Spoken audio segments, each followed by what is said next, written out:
Hi, my name is Brian. Would you be able to give me a haircut tomorrow by any chance? So I want to go over these two specials. They both aired Friday, January 13th, Friday the 13th, as it were. So one was a Dateline episode titled Killings in a College Town, Season 31, Episode 14. That was the best one. Then we have the 2020 episode titled Horror in Idaho, Season 45, Episode 15. Of course, I can't play the video, but I'd like to go over both of them with you. They were both excellent, especially Dateline. They did a lot of interviews. You're going to hear about Kaylee and Maddie, according to Steve Gonzalez, fighting to the last minute. You'll hear from their mom, Christy, as well. You'll hear from a lot of friends, and we get to hear Brian Kohberger's voice in one of these from a hairdresser who literally cut his hair and saved the voicemail. Hear from a friend, a girl named Martha, who was right there on the scene. She was waiting for Hunter, Ethan's brother, to show up for a study guide, and he never showed up because he was tending to his brother who had lost his life. Both are pretty excellent.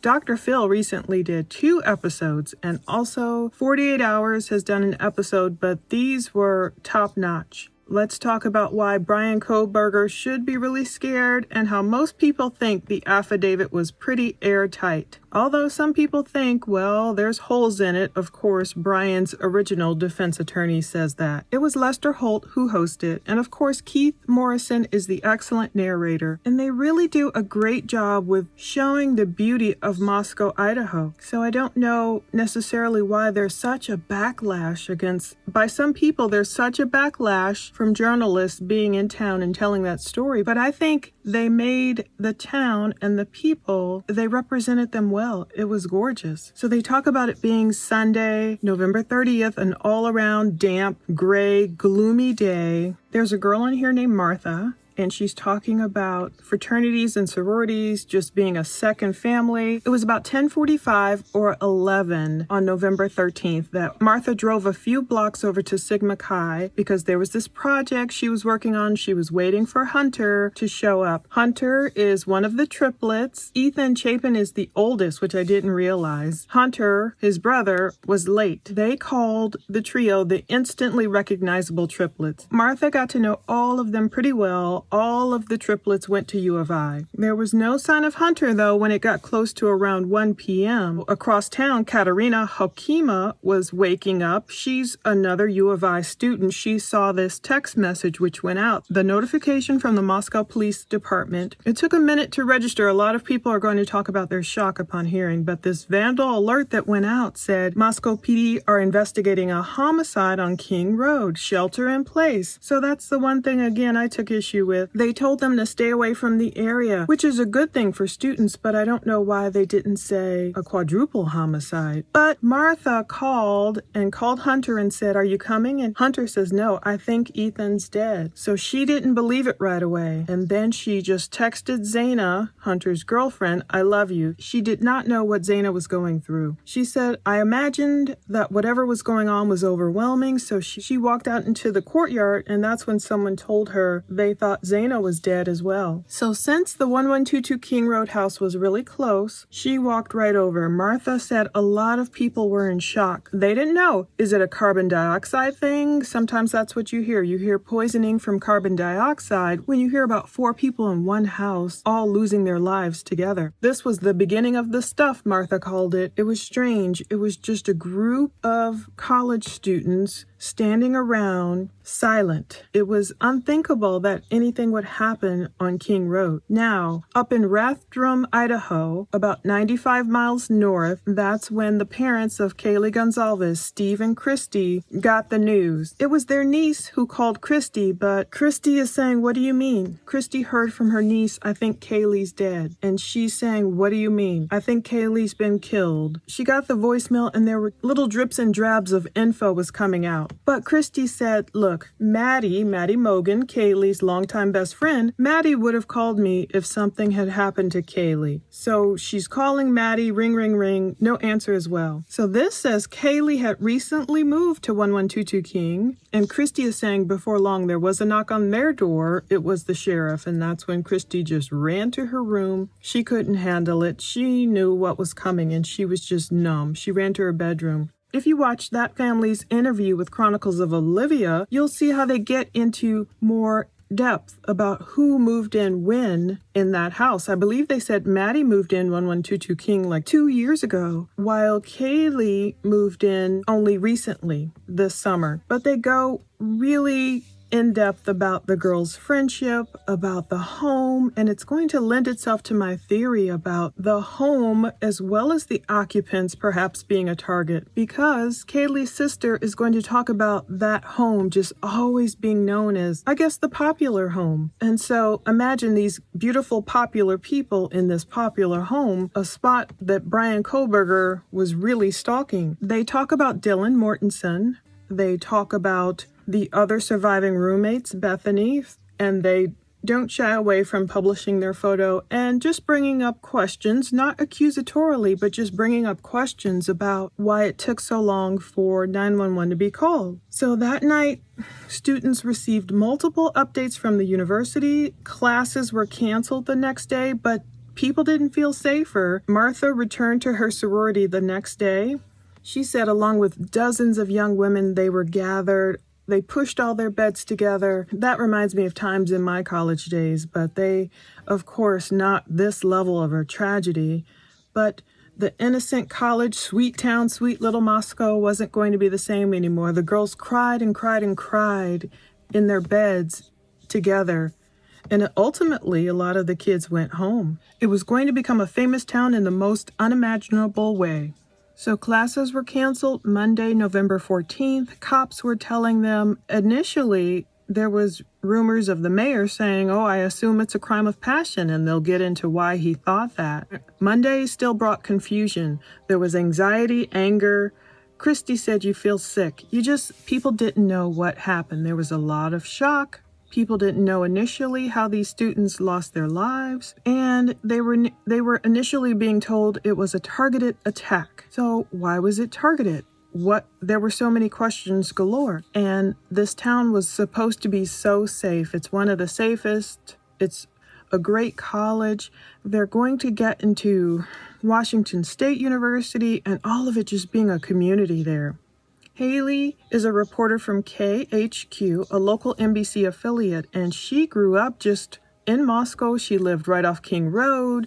She was living that exact life years ago that these girls were living. She said, I lived the exact life that they were living, and so it hit so close to home.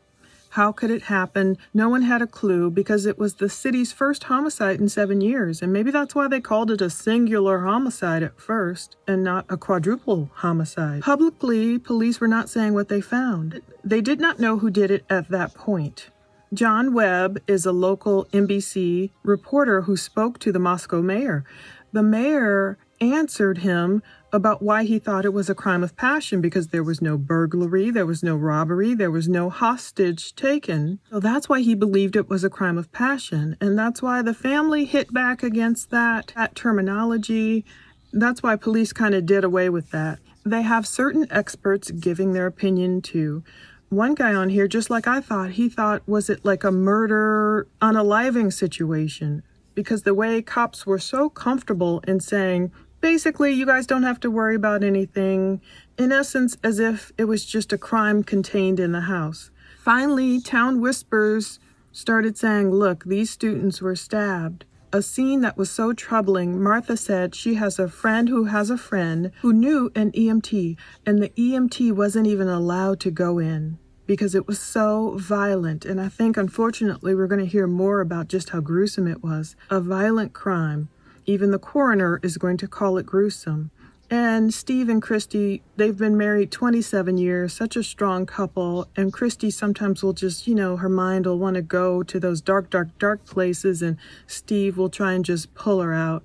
He said it's probably the hardest thing a married couple would have to go through, indeed. But word got around, classes were canceled. People just started getting the heck out of Dodge because they weren't necessarily believing what the cops were saying. Those who lived along King Road either holed up or they went home and left. And the reporter Webb said he'd never been on that road and it'd been so quiet. Martha said some people uncontrollably cried, some people didn't talk at all, some people didn't even eat.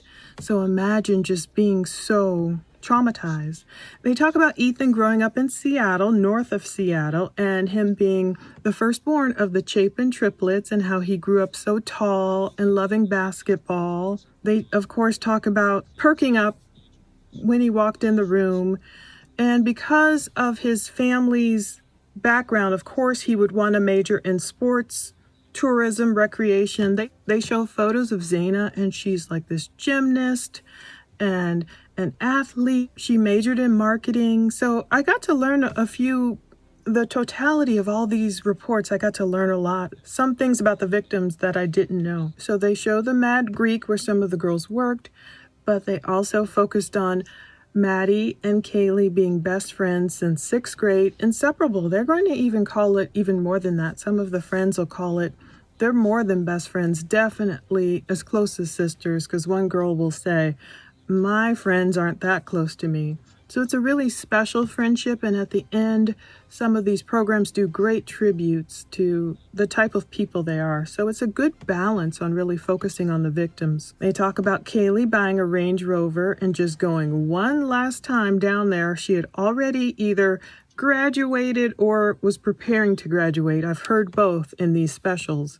Her mom said that was the last time I saw Kaylee. She was going to show off her Range Rover and go to the Pi Phi party. So it was Thanksgiving break. Fear was driving the decision for a lot of students to get out of town, and I don't blame them. That's when police finally told the public what they knew, not about finding a knife sheath, but at least they told them that an edged weapon was used. So now Moscow, Idaho, the little gym out there, had become famous and going worldwide, getting national attention. They're going to talk about a lot of the online sleuths and TikTokers, and some of these programs look down on sleuthers worse than others. So now they're showing all the different TikTokers, and it's funny how probably a lot of YouTubers were like, oh, don't let my photo pop up there, because of course mainstream media, some of it is well deserved, some of it isn't. Of course, like the woman who's getting sued for blaming that Rebecca professor for the crimes, of course it's well deserved. But I noticed mainstream media tends to dump all online sleuthers in this proverbial box of, oh, they don't know what they're talking about. But they also had the couple with Hidden True Crime on there, Lauren Mathias and her husband. Lauren Mathias, a former journalist in Idaho, and her husband, psychologist Dr. John Mathias. The YouTube channel Hidden True Crime, and they talk about his 25 years experience as a licensed and clinical psychologist. So it's really good to hear their input. This is the couple who helped track down, their team helped track down those old writings on Tapatalk from Brian Kohberger. I just watched another live they did just now about some people thinking, well, what do those writings matter? But it ended up really mattering, and you can see a lot of mainstream media is pointing to those writings to try and get an insight into the killer, even though motive isn't necessary for prosecution. Of course, a lot of people, all of us out here, want to know why. And I think as we watch these and go over these, Dateline and 2020 more, we'll learn more about his motive. So they talk about the K-bar knife sheath, the fact that cops were looking for that, how it got leaked to the media because, of course, cops were going around doing their due diligence and asking store owners, do you sell this type of knife? And reporter John Webb did say that the coroner called the crimes gruesome. That was the exact word she used. And a lot of people, the more I watch these, this is my third time watching these, a lot of people will weigh in on why using a knife was so different. And that's what I think part of Kohberger, if Kohberger is indeed the guy who did this, why he used a knife. Because they're going to say, popularly, usually you would hear of mass shootings. You would hear of a gun, 4 people killed with a gun, like that, an easy feat, unfortunately. With a knife, it's something special. But back then, cops were saying, we don't know where he's at this point. They didn't have all the information. They even said at this point, we don't know the identity and the location of the suspect, the location of the knife, or any clothing that was worn by the suspect. Now, that part, I think they were lying a little bit too, and of course, to protect Dylan. Because if they had interviewed Dylan within the first 24 to 48 hours, I'm assuming, and she saw he was wearing dark clothing, they did have a somewhat, even if it's vague and a mask, they did have a description. But of course, they wanted to protect her, and that's the best reason to lie. Sins of omission. I look back and grabbed the assumptions from reporters claiming, how could the surviving roommates not hear anything? And the police just kind of ran with it. So it shows me as reporters, we shouldn't make assumptions. Hi, Angela Palermo, Idaho Statesman. I was wondering if there's any evidence that suggests the attacker visited the first floor where the two surviving roommates were. That information will not be released at this time. It's part of our investigation, and as we stated earlier, there's many things that are involved in an investigation that we will release and things we won't. But the cops weren't going to correct people because they wanted to protect Dylan. They don't know if Brian or whomever did these crimes they don't know if he was surprised by Ethan. Ethan was called the biggest threat in the house. That's what Lauren called him. She believes the perpetrator really wanted to go up to that third floor to see Kaylee and or Maddie. I believe that too. When the coroner hinted that some of the victims had defensive wounds, we're going to learn that Kaylee also had defensive wounds. So all of these episodes are kind of flowing together to me. So certain things we learned on 2020, certain things we learned on Dateline. People are kind of on the fence about whether there was a sexual motivation or not with this perpetrator. You know, we've heard about some people believe the knife can be a phallic symbol used in the place of something else. So technically it may not look like SA, but it could be. If there are fantasies of SA, is it because the perpetrator couldn't actually pull it off with so many people in the house? Did he just not have time? Or did he use his knife as his proverbial weapon, phallic weapon? So I don't think people should brush off SA so quickly, because SA in and of itself is a crime of power. It's not some thing of love but this perpetrator wants to show people that he had power. And I think the more I think about that, it's true. He wanted to show people he was capable of inflicting a lot of pain. True. And I also think, he wanted to get in there something unique. He knew this would stand out. 4 people felled by a knife, not a gun. I don't know why some people claim there was no trail of blood, but at least eventually cops will get that touch DNA off the knife sheath. So they show the vigils that happened. The one reporter from Moscow, she said she, can't believe how the parents would feel. You're sending your baby off to college and unfortunately, instead, they're gone. They don't graduate. They're gone. They dip into thousands of speculations as the police, of course, are going through the house with a fine-tooth comb and not saying much at all, which I keep, got to give them their kudos now. I guess it was the right decision. I just thank God as Kohberger was free, and one girl is going to say, this dude, he was like right here in town. Wow.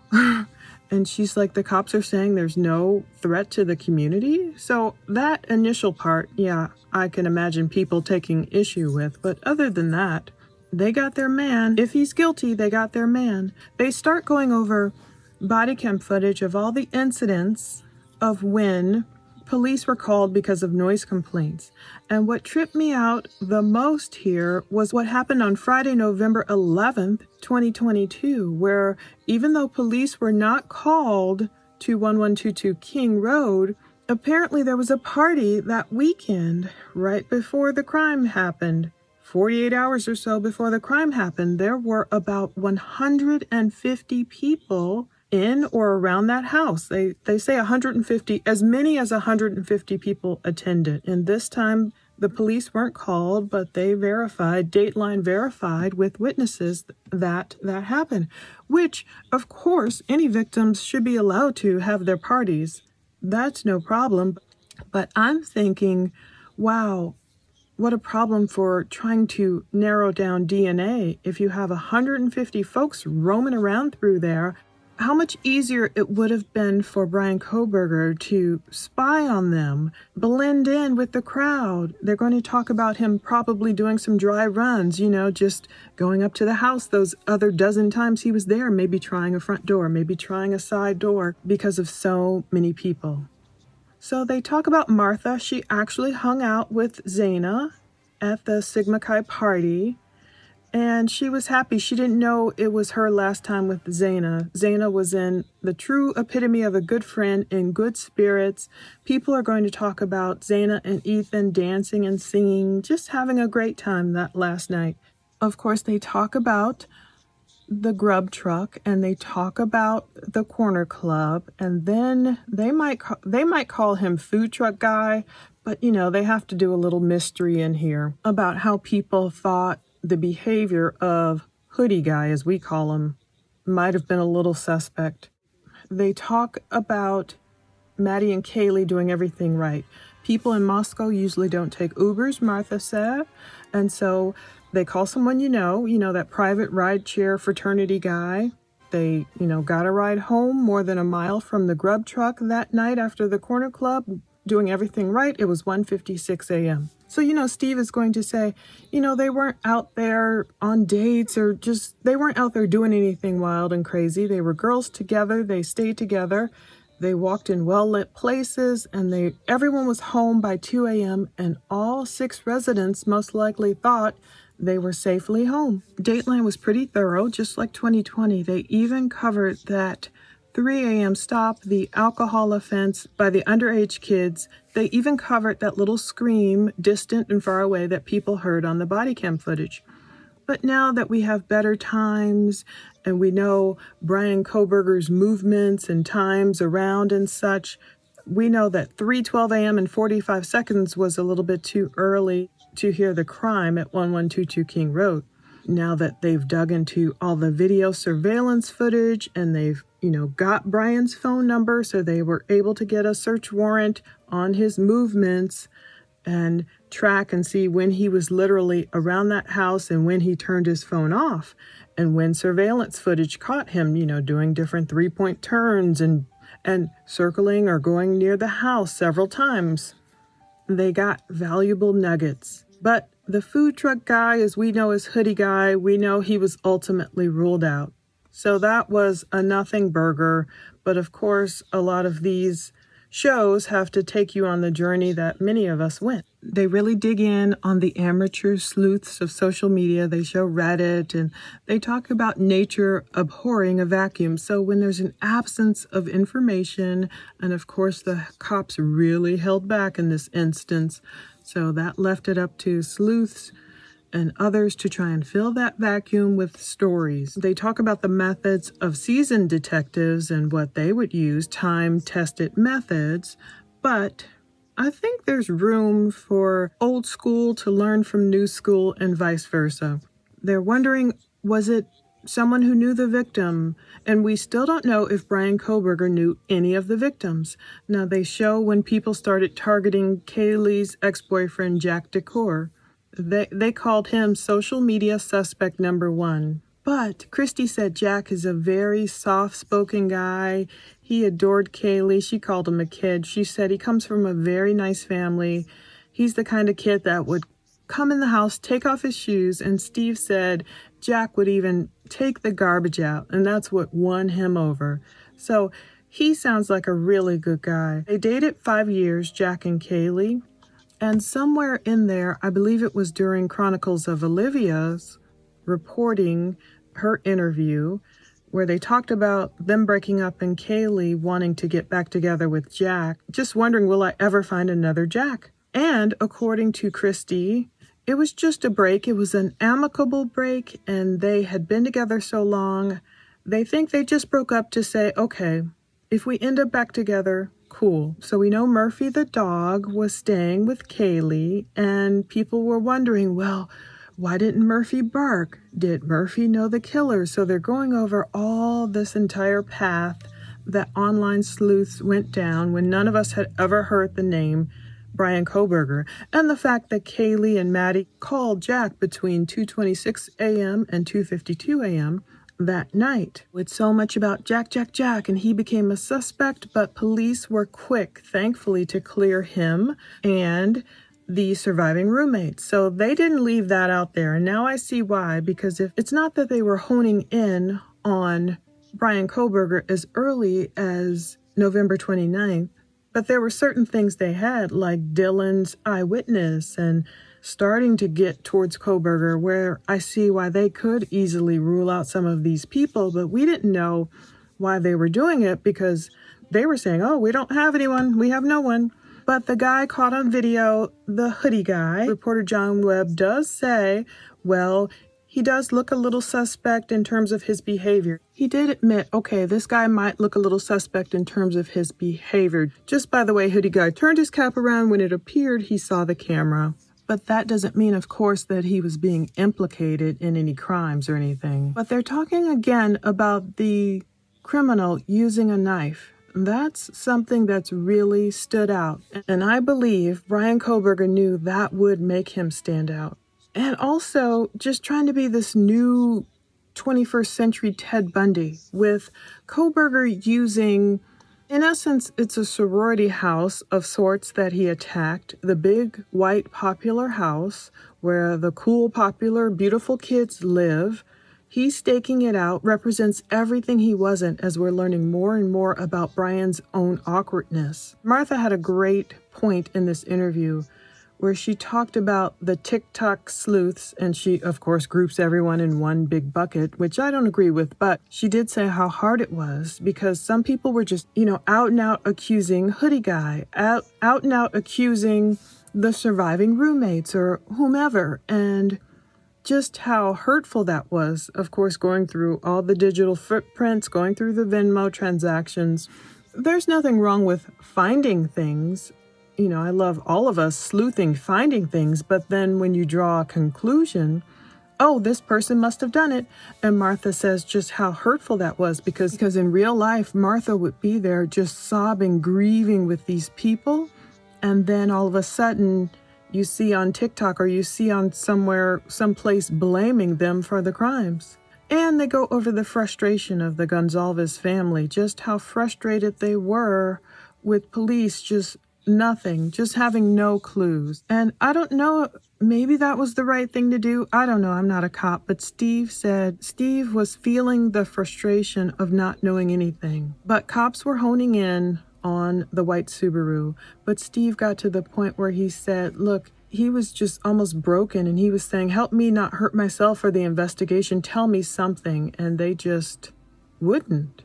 So they tried to go on as normal in that town and they show the parade, the holiday parade. And I was thinking of that, wow, in December, imagine the people who didn't have the opportunity, maybe they didn't have the means or the resources or the family or whatever to run home to a place of safety. Imagine the people who just lived there and couldn't go home. That was home. And just imagine how frightened people were. Some people talk about locking their bedroom doors now, locking their doors, locking their windows, stuff they never even thought about. And the one reporter is saying, what if it's someone right next to me at Safeway? Is it someone here pumping gas right next to me? And she did admit people were feeling angry. They were confused, but most of all, they were very fearful because there wasn't much coming from authorities to make people think, yeah, we got this. And how Steve and Christy even decided to delay the homegoing celebration for Kaylee because he didn't want the perpetrator to be there standing in the crowd, lapping it up, loving everyone's misery. And Steve, they show his older clips and his interviews when he's saying, look, I don't feel like it's okay. Maybe I'm being a fool. He laid it on the line to the cops. He said, hey, I'm a man of honor. I'm not going to lie. Help me. Steve literally said, help me from hurting myself. And he said, they just left me. They just left me with nothing. I don't know if they could have told Steve more and promised him, okay, keep quiet on this, or just given him a little something. I know he was going to the press a lot, but I think he did that out of frustration. He's going to talk about him and Christy really feared this case would grow cold.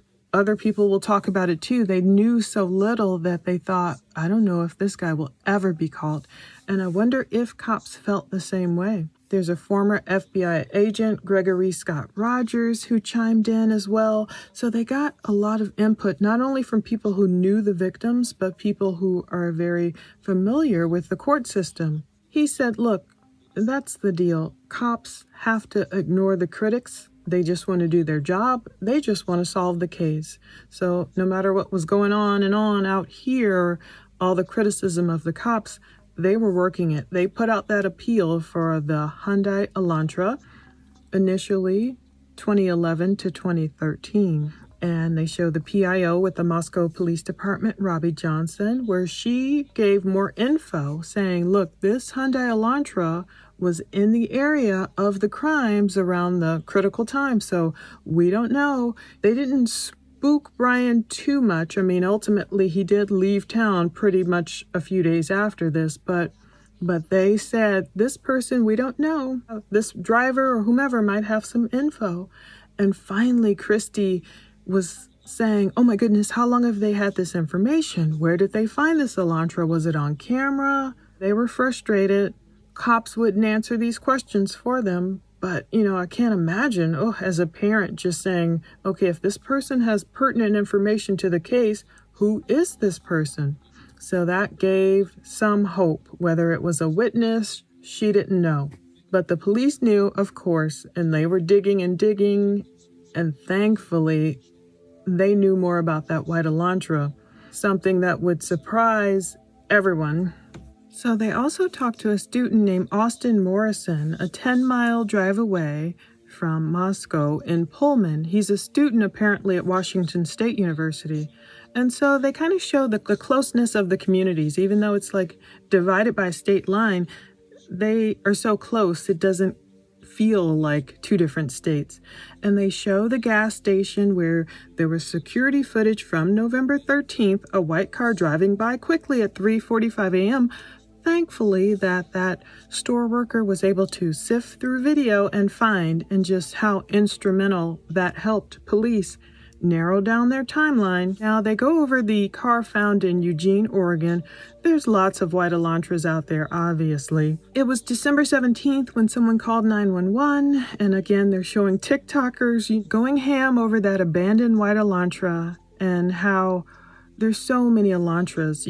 Some people will talk about, I did keep my eye out for white cars, but it's so popular. There's like 22,000 of them that could have fit the bill, perhaps even more once they expanded the years of the model. But again, that Eugene, Oregon Elantra had nothing to do with the crimes. And I found it odd how police had to come out and say, please stop contacting the female owner, because that is one bad thing about web sleuths. I do know that some people will literally, I don't know if they do it purposely, some people do, they'll jump and they'll just jump and make up so many lies. I mean, there was so much drama over that Eugene, Oregon white Elantra. People tried to connect it with the 1122 King Road owner or his son or someone. But Nick Gibson is a senior at Washington State University, and he talked about, and in this portion they talk about how police put out a bolo for that white Elantra 2 weeks before they asked for the public's help. Now that's something I know cops do. Sometimes they'll put out a bolo just among other cops. But hey, if they would have put it out earlier, that clerk at that gas station maybe would have found it earlier. So although the public can be really bothersome and harmful in certain respects by wasting cops' time, there are also members of the public who really won't take it too far and they really will help. Nick Gibson told Dateline WSU has a parking services department, and so that's how they were able to, this one university employee was able to get the registration, the license plate, the model that are already in the system. He or she went through, a campus cop went through and found a white Elantra, and so that's how they got Brian Kohberger's name on the radar. But it wasn't like some big, that's the guy moment. It was, okay, here's another person to put on the list. Because back then, they saw he was a criminology student and part-time teaching assistant, living in the steptoe apartments popular among grad students, and his white Elantra was in the parking lot. But it was a 2015. So that was one of those things that was like, okay, I guess we'll keep it on the list, but it's not exactly what they're looking for. Ultimately, of course, they expanded it to 2015s. Thankfully, that, Wazoo cop did due diligence and searched for the Elantra. There was a lot of info coming about the car, but this is where I do think, sleuths gain a bad name when they're trying to come up with topics and don't think maybe they have the skills to do it the right way. There's nothing wrong with exploring all options, but there is something wrong with, manufacturing evidence or making a leap. I see people do it often where they might make a leap between two things that you just can't make that leap. Or you should see some of the stuff being said about Dylan right now. And it's just, I feel a real burden to just pray for her. People questioning her gender and all these things that don't matter. Like this young woman, I just saw a video about allegedly she was the shy one of the group and quiet, and that would lend itself as to why she maybe did freeze in a frozen shock phase. So on Monday, December 12th, it was the start of final exams at Washington State University. So that's right across the border, right there. And Nick Gibson is talking about the stress that was on students. There's a pressure cooker. They're grinding. It's finals week. Some of them are mourning. They're in fear. Imagine going through all of that at once. So they were really ready for Thanksgiving break. But, Brian Kohberger was there too. He had his dad come on out there, and they have some exact dates in this one or 2020. They call it 2,800 miles away. I thought it was more like 2,500 miles away. But Nick even said he was keeping an eye out, like, is that a white car? Is that a white car? So people were looking. But Brian and his dad left Washington State University, and in that car that, of course, was 2 years older than they thought was the high end of what they were looking for. So yeah, somebody had it wrong, but I still think they did an excellent job even trying to pin down what they were looking for. Brian left December 13th out of Washington, and December 15th, we see that stop in Indiana. But we see they get picked up on Loma, Colorado's traffic cams as well. So people don't know. Someone called it a circuitous route. So I'm not sure if that was a less direct route, but they took I-70 across, and we know they got stopped twice in Indiana. We don't know if it really was a fluke or a strange coincidence, if cops really had their eye on him.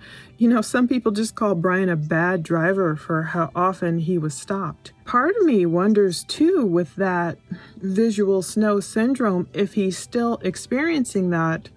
I'm sure that might lend itself to some pretty bad driving. Was he really tailgating a truck and all that in Indiana? Were cops keeping an eye on him and stopping him for no reason? I mean, I've been stopped in Indiana. Thank God the trooper let me go with a warning. So his final destination, Albrightsville, Pennsylvania, 90 miles north of Philadelphia. Brian just settled in, they said, for the holidays, and people have found, too, the rest of his mom's alleged writings we saw on Reddit, which gave us the date of Brian moving out there, June 26th, I believe. And they found the rest of her postings saying, I can't wait for my son to be home. He'll be home a whole month or whatever. And people are like, wow, this poor woman, if she only knew. Once Brian came home, this PhD student, and settled in, by then he was on a list small enough because they were using genealogy forensics, genealogy DNA, to narrow down who could have been Brian's relatives. And they have his cell phone records, and of course that gave them the treasure trove of information of tracking his movements and seeing his phone off, rarely off, but off on November 13th from 2:47 to 2:48 a.m. So that's when the window, police believe, of the murders happened. A lot of things were pointing to Brian. Then Brian's phone pinged near 1122 King Road just a few hours later, around 9:12 or so, as if he were visiting the scene of the crime. Odd movements for someone if he were unrelated to these crimes. Cops got security cam videos from the city of Pullman, where WSU is, so they were able to see Brian's white Elantra leaving and re-entering Pullman right around the hours that they were checking for. All these things are just too coincidental. If it were just a regular student or a regular person, why would he be hanging around 1122 King Road so much, re-entering the city at 5:26 a.m., re-entering near his apartment at that time? Why? They're going to talk about being so close to the house that he's connecting to their Wi-Fi. If he weren't just one of their friends who is normally coming over to visit. No, this guy was a stalker. He's a hanger-on, and forensic genealogy is what really helped cops figure out, okay, well, Michael Kohberger is the perpetrator's dad, and so they had Brian's movements, cross-country movements, with his cell phone and his car in the neighborhood at the same time. So this is why the case is really solid. And when cops started watching Kohberger's home in Pennsylvania, December 27th, they're pulling trash, they're getting that DNA, and they're connecting it to his dad, Michael Kohberger. And it's really high probability that the person who committed the crime, his dad, is Michael Kohberger. So that's how they were able to hone in more so on Brian Kohberger. So it's so much. December 30th, that's why 50 agents were able to get to that house in Pennsylvania. And Kohberger's house, it was a serious entry, because they're like, look, we're dealing with a guy who may have taken out 4 people with a knife. That's brutal. They know exactly how brutal it is. We don't even know the details yet. Just the stuff, rumors I've heard are unimaginable. So they performed a dynamic entry by breaking windows and breaking doors and doing what they had to do to get into that Pennsylvania house and get those cuffs on Kohberger. So he was taken into custody without incident, and we still don't know why that sheath was left behind. Kaylee's parents are going to theorize like maybe the girls had something to do with grabbing it, one last act of getting the bad guy, and I really hope they did. So they also show Brian Sheehan, who is a general assignment reporter at NBC 10 in Philadelphia, and that's when he got a hot tip that, oh boy, there's going to be an arrest. So they told him, get over to the Poconos, and he's like, what? Wait, the Idaho killer is in Pennsylvania? So a lot of people didn't expect that. That was something some people thought. In a way, they were correct.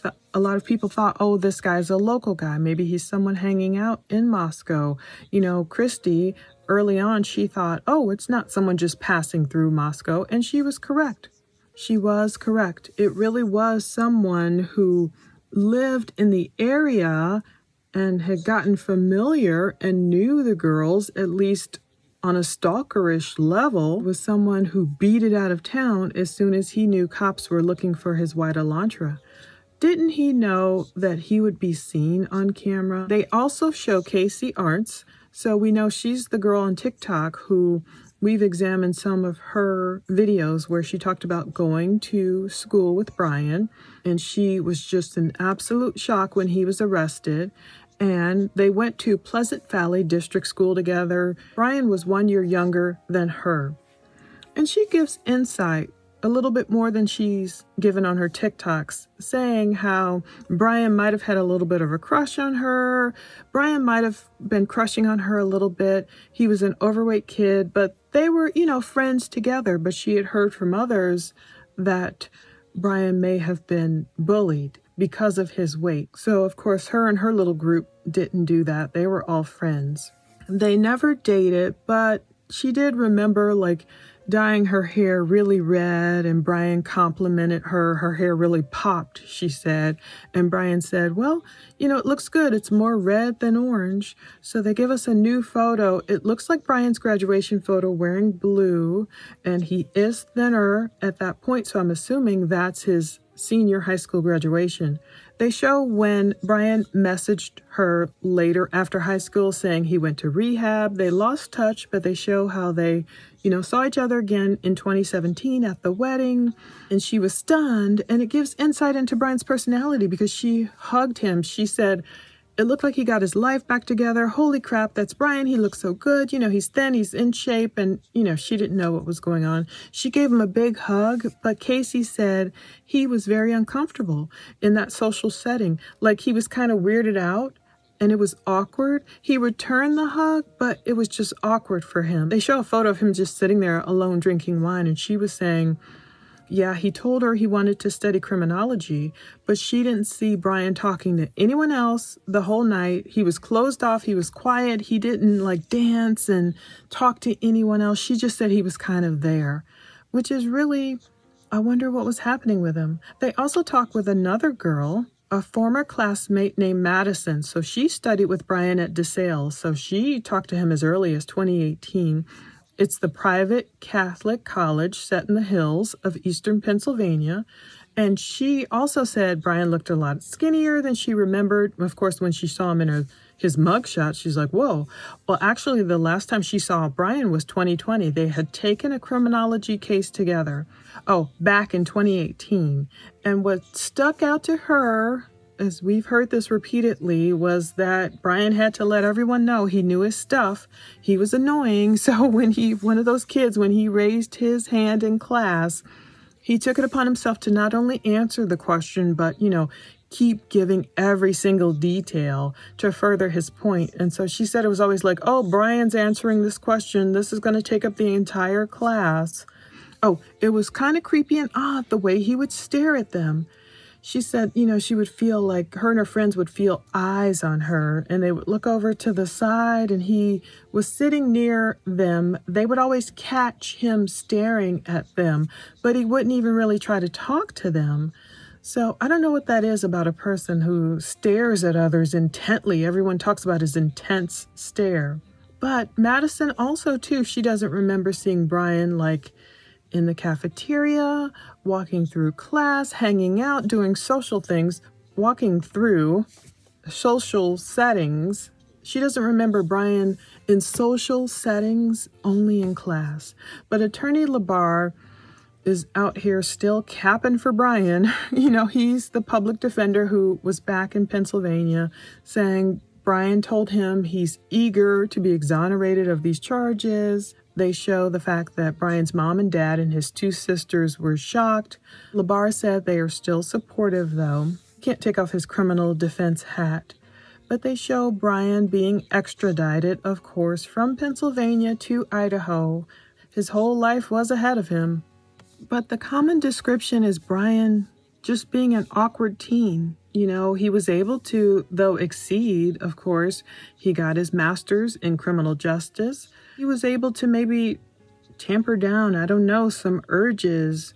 But after he headed west, even students in the graduate class where he graded papers, they would speak about how harsh he was on them initially. But after November 13th, things changed. So Brian was one of this guy's teaching assistants. His name is Hayden. And he got out of the class. Brian would leave the class before the students did. He was just maybe had to be somewhere, but he was just awkward. Initially, everyone talks about he was not a super approachable guy. At first, Hayden wasn't happy with Brian. I guess a lot of students weren't because, for example, they show Brian giving some notes here.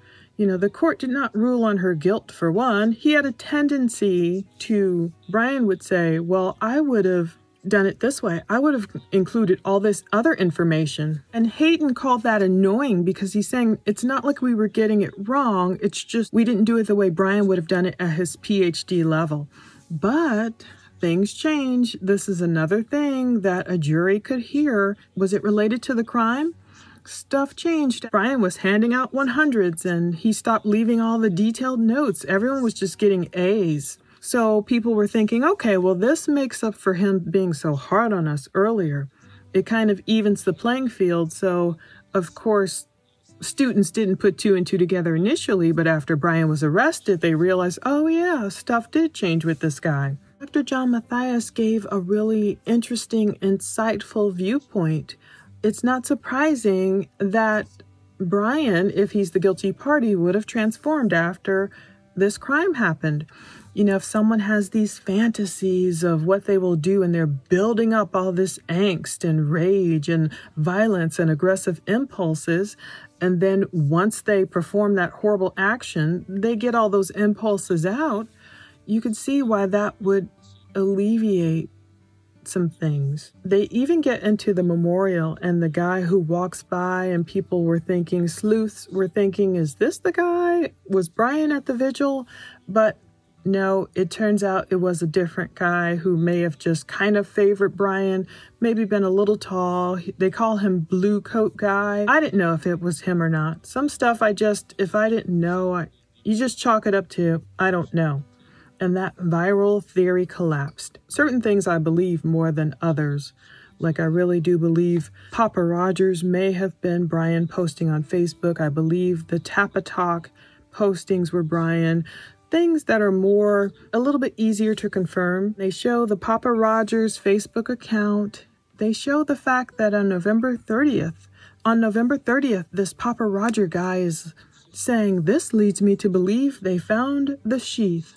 Now, how many people would write that? It's such an odd thing to write if you have no idea they're going to find a sheath. If you have no idea, if you're not a cop, you don't know if they truly found the sheath or not. And if you didn't hear that info through rumors, was it a wild guess? You know, we didn't know about that info as a general public until January 5th. But if this Papa Roger guy really was Brian Kohberger, he would know, if he's guilty, he would know he left the sheath behind. So was he getting his jollies, just at home playing this game and fooling around with people, and also scared, not only turning it into a game, but a game in terms of, okay, why did the killer choose this date of the killings? Like, to know, how much do the cops really know? This obsessed or scared person, why is he digging in Facebook groups and on Reddit potentially or wherever? Why is he digging and picking the brains of people? Is it because he's trying to figure out, well, was I not a good criminal? Did I leave too many loose ends? Do you guys think cops are really going to catch this guy? Was that the logic? Not that he necessarily asked that question per se, but that was the logic. After Brian Kohberger was arrested, some of these accounts went by the wayside. And of course, they found his research participation questions on Reddit, seeking to understand how emotions and psychological traits influence decision-making when committing a crime. So this is a guy who, if he's some quote-unquote excellent student, he's going to do his due diligence. Why did you choose that victim or target over others?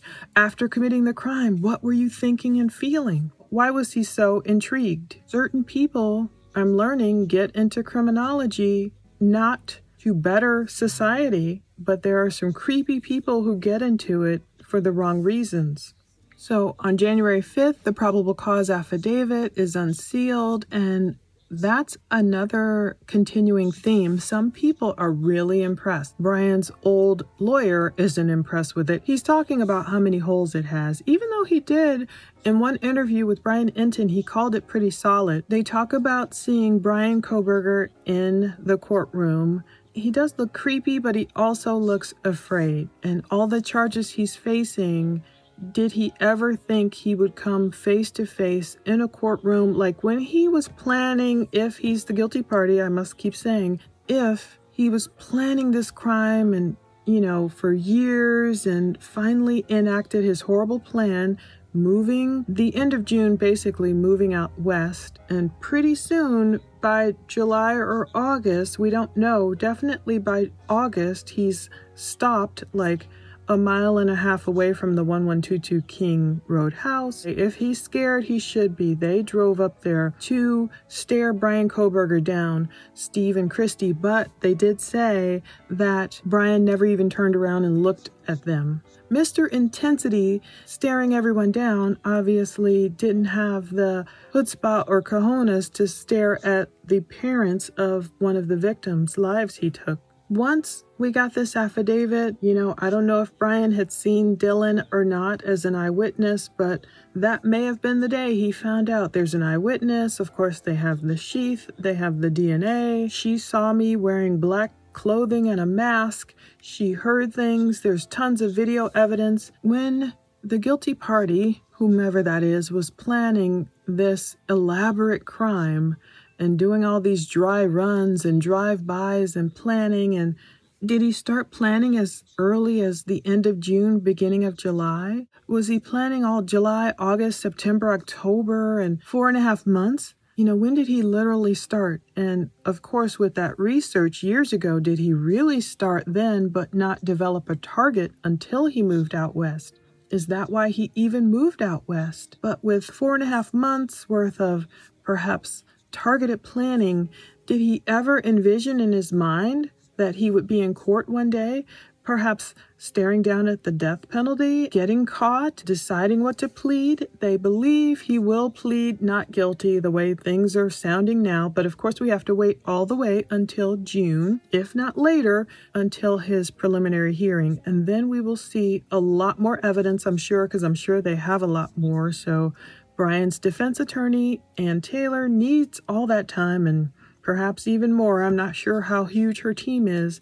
Just imagine the plethora of video evidence and everything they will have to go through. There's so much digital evidence these days, but thank God there is, because that's what helps catch criminals like Brian. But again, they talk about what is it about a knife. Some people agree that it's up close and personal.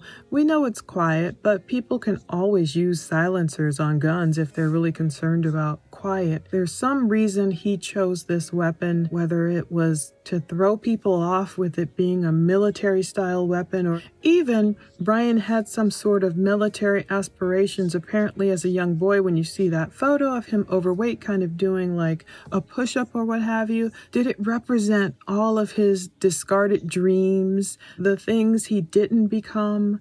And he took this path, took to heart. Was he traumatized by how much he was bullied? And of course, again, that's no excuse. I'm only looking for some kind of explanation to understand that which can't be understood. His eyes are really so intense when you look at them. For all the planning he did, obviously there is no perfect crime. Or did he want to end up going to prison anyway? Will he decide to confess? Part of me was thinking, will he pull a Chris Watts and confess? You never know. Stranger things have happened. So at the end of the Dateline episode, they pontificated, just like at the end of 2020, which does more of a remembrance of the victims. But both of them take a good look at this probable cause affidavit and the evidence that we know about thus far, which imagine is probably only 5% or less of what is actually out there, what cops actually know. Imagine how huge this discovery is going to be. And if people are already calling it strong, pretty solid, it's being called pretty strong or pretty solid based on the affidavit. People are calling it well written. We get to see what cops have. Then I think it could really lead to a strong case. But that does not mean everything's in the bag, gavels slam down, and Brian's going to go away forever.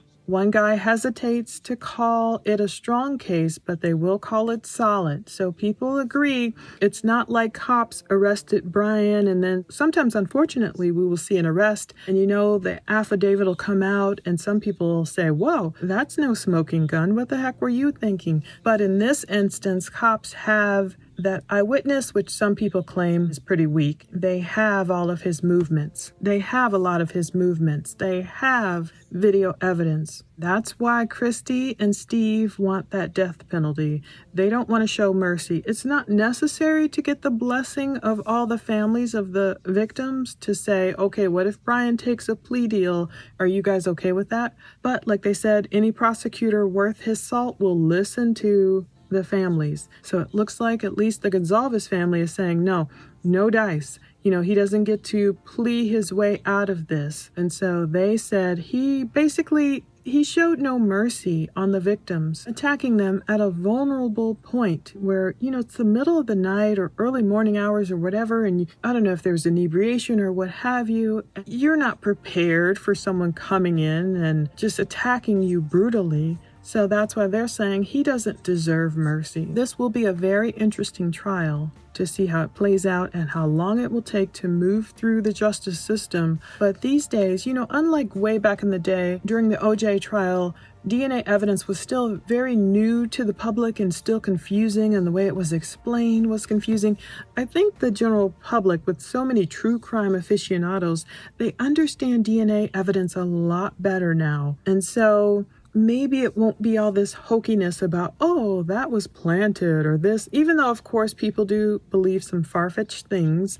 And already, Brian's defense attorney, his former one, is claiming, oh, touch DNA, who knows how long that could have been there and blah, blah, blah. Those are the clapbacks that they have for that. But I think a reasonable jury will be able to sit through all this evidence and look at the totality of it and say, look, let me see if this guy really did it, and imagine once the entire discovery comes out. So a slow roll towards justice, but at least the people around Moscow, Idaho are feeling a little bit better. They're feeling a little bit of relief, and at least someone is in custody. At least, of course, there's still rumors out there about whether or not Brian had an accomplice. He allegedly asked, was I the only one arrested? And we see stuff floating around Twitter about, whoa, did he work alone? And you see these wild posts about, oh, it was some security guard who did it. And you never know. The crazies will come out of the woodwork, because when a person is arrested, you will get some facts that bubble up to the surface, but you'll also get some crazies who for some reason start falling in love with the offender, and they'll start, I've already seen this Friends of Brian Reddit that hasn't been shut down. Other Reddit threads supporting him have been shut down. But people do come out of the woodworks, especially when we're talking about here, a person who may have been an incel. That's a person who, unfortunately, might get certain fans. And so when people get involved like that, they start creating evidence, like creating false evidence. Like that post from some person claiming to be Brian's family member, claiming to be Brian's sibling, which I highly doubt, but you never know, was claiming, oh, it wasn't really Brian, it was some security guard, and he's just the fall guy. So expect to hear all kinds of crazy theories like that in the future. But facts are facts and evidence is evidence. What's really the truth is what we want to come to light, especially in court. But Ann Taylor, this attorney, she is getting a lot of compliments. She's very formidable. She's very competent. She used to be a prosecutor. So she's going to put up a good fight, put up a good case. So she will defend him, I'm sure, with strength and knowledge. But we want truth to be what wins out. And they show these beautiful photos of Kaylee and talk about her being bubbly that last day, just not knowing. Christy said that food truck video kills me because she just looks at the girls, and it's funny how Steve says, well, you can tell the way Maddie's walking, she was feeling no pain, and they were just showing like these girls were happy and looking forward to the rest of their lives. They had no idea what was coming. They had no idea some monster, some madman. Steve will touch on Kaylee, talking to him about stalkers, like, oh, this guy seemed weird or that guy seemed weird. But I doubt that they knew there was some guy named Brian Kohberger driving by their home 12 times. And it makes you want to create something to be alerted if someone's hitting your Wi-Fi too many times, or that's probably something that's out there. But that was Dateline. Now let's take a look at 2020 and how much they had to add. Each program just included similar but different things that really gave us a more complete picture of the whole case. So 2020, named Horror in Idaho, it talked about the personal level of students who knew Zaina and Ethan, students who sobbed, students who didn't want to give their last names, which I don't quite blame them, their impact. So 2020 picked up on the fact that Brian Kohberger showed up to court with scratches on his face, ones that have been attributed to him shaving, probably with one of those razors that aren't very sharp at all. So they start off talking about how weird it was that cops were called to the 1122 King Road house for an unconscious person, but then they figure out, oh my goodness, it is so much worse. So they have the guy on there too that had written this article coming up, where I can link to it below, where he speaks of cops reporting smelling a strong smell of blood. They have Anna Garcia, a reporter, Kelly Quinnett, a professor at the University of Idaho. She's saying this doesn't happen in our community. They had Dan Abrams from ABC News, a legal analyst. Everyone is giving their input. Everyone talks about how gripped with fear. So everyone was gripped with fear because they didn't know if it was someone breaking into houses, specifically targeting college students. They didn't know because the killer was still out there at this point. So 2020 interview students. Some only give their first name and they're saying we were all scared. They felt like her name is Ava. She said it just hit so close to home. It hit everyone hard. Neil Markert, a former student of Brian Kohberger. So they're getting kids from all over, ones who knew the victims, ones who may have been students of Brian Kohberger's. Notice we're not seeing many Brian Kohberger friends. We're seeing friends from back in the day. We're seeing Brian Kohberger's neighbors, but we're not seeing a lot of Brian Kohberger's, oh yeah, I met this guy and we hung out, even though I think he wanted to hang out with people. Catherine Melton, she's a student at Washington State University, and she's like, are you kidding? I don't blame her. She's saying, look, this guy, Brian Kohberger, you cops were telling us, oh, you're safe, basically. It was a targeted attack, nothing to see here. And she's like, are you kidding me? This guy was right here among us. So that's where I agree with her. And they give the beauty of Moscow, Idaho. Jordan Smith, a reporter, he talks about Palouse. There's rolling wheat hills. It's the wheat capital as far as the eye can see. The area produces more wheat, according to Julie Scott, than almost any other place. In Moscow, they honor creativity. You can see how artsy the culture is. So for those who were, telling the reporters, get out of here, and cussing at Nancy Grace and all of that, these reporters really put Moscow in a wonderful light. They're talking about how well ranked the University of Idaho is, such a great school, the home of the Vandals. They talk about how tailgating is huge, obviously for the games. And that's one thing I thought about it too, being, the final home game that weekend. How many people were in town? They have Sandra Kelly, a council president in the city of Moscow, speaking as well. She talks about how quiet it is when all the kids go away in the summer. When they come back, it's, that great chaos. But I think about the weekend that the crimes happened, a lot of things were probably chosen for that reason.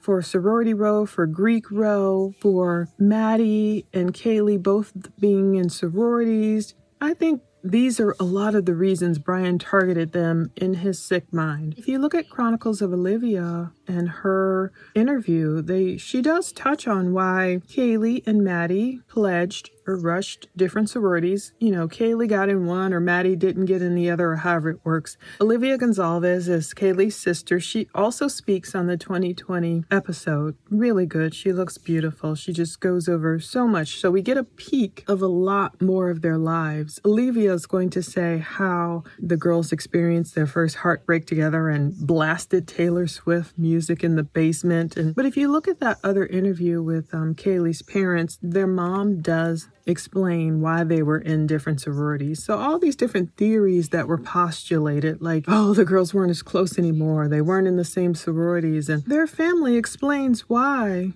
it was a good thing for the girls because it did help them branch out. Your best friends since 6th grade, you go to college together, and if you get in different sororities, it helps you meet different people. So ultimately, I think it was good for them. They explore Main Street in Moscow, how the bars and the shopping and everything attracts kids from Washington State University. So that is very well, I believe, how Brian, from a much larger university, though, still could have met the girls or seen them to stalk them out or stake them out, because if everyone's going down to Main Street to kind of have fun, even though Brian doesn't seem like a have fun type of guy, if you want a good meal, you go to Moscow. The shopping, the food, the entertainment. Brian allegedly, we know according to Ashley Banfield, said the shopping is better in Idaho. If he literally meant shopping, we can see why he would have ended up over probably in the Main Street area and may have found the girls. They call it a happy place. Phoebe is a friend of the victims, and they all talk about these 4 beautiful lives that had so much promise. They show Ethan just kind of twirling around on a waterboard and falling in the water, and how it came to a terrifying end, and it shouldn't have. And they start in August of 2022, so I like the chronology of it.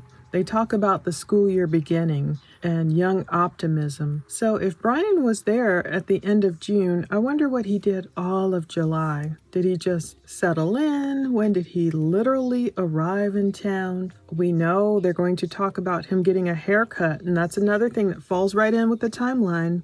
Because in July, he's leaving a message with a hairdresser to get a haircut. They show Ben Mogan, dad of Maddie Mogan, and he just gives the most heartfelt interviews. He talks about his daughter and just calling her his angel. Just about every interview I see with Ben, it's just so touching. There's another friend of Kaylee speaking out as well. Katie is her name, and she called Kaylee a protector. Katie one time was having a hard time with a professor, and Kaylee said, "Look, Katie, I'll call the dean for you. I'll draft an email. We'll figure it out." Like, what a good friend. She said she was the voice for people who didn't have a voice. So no wonder her family is really fighting for Kaylee right now, for her justice, and Maddie.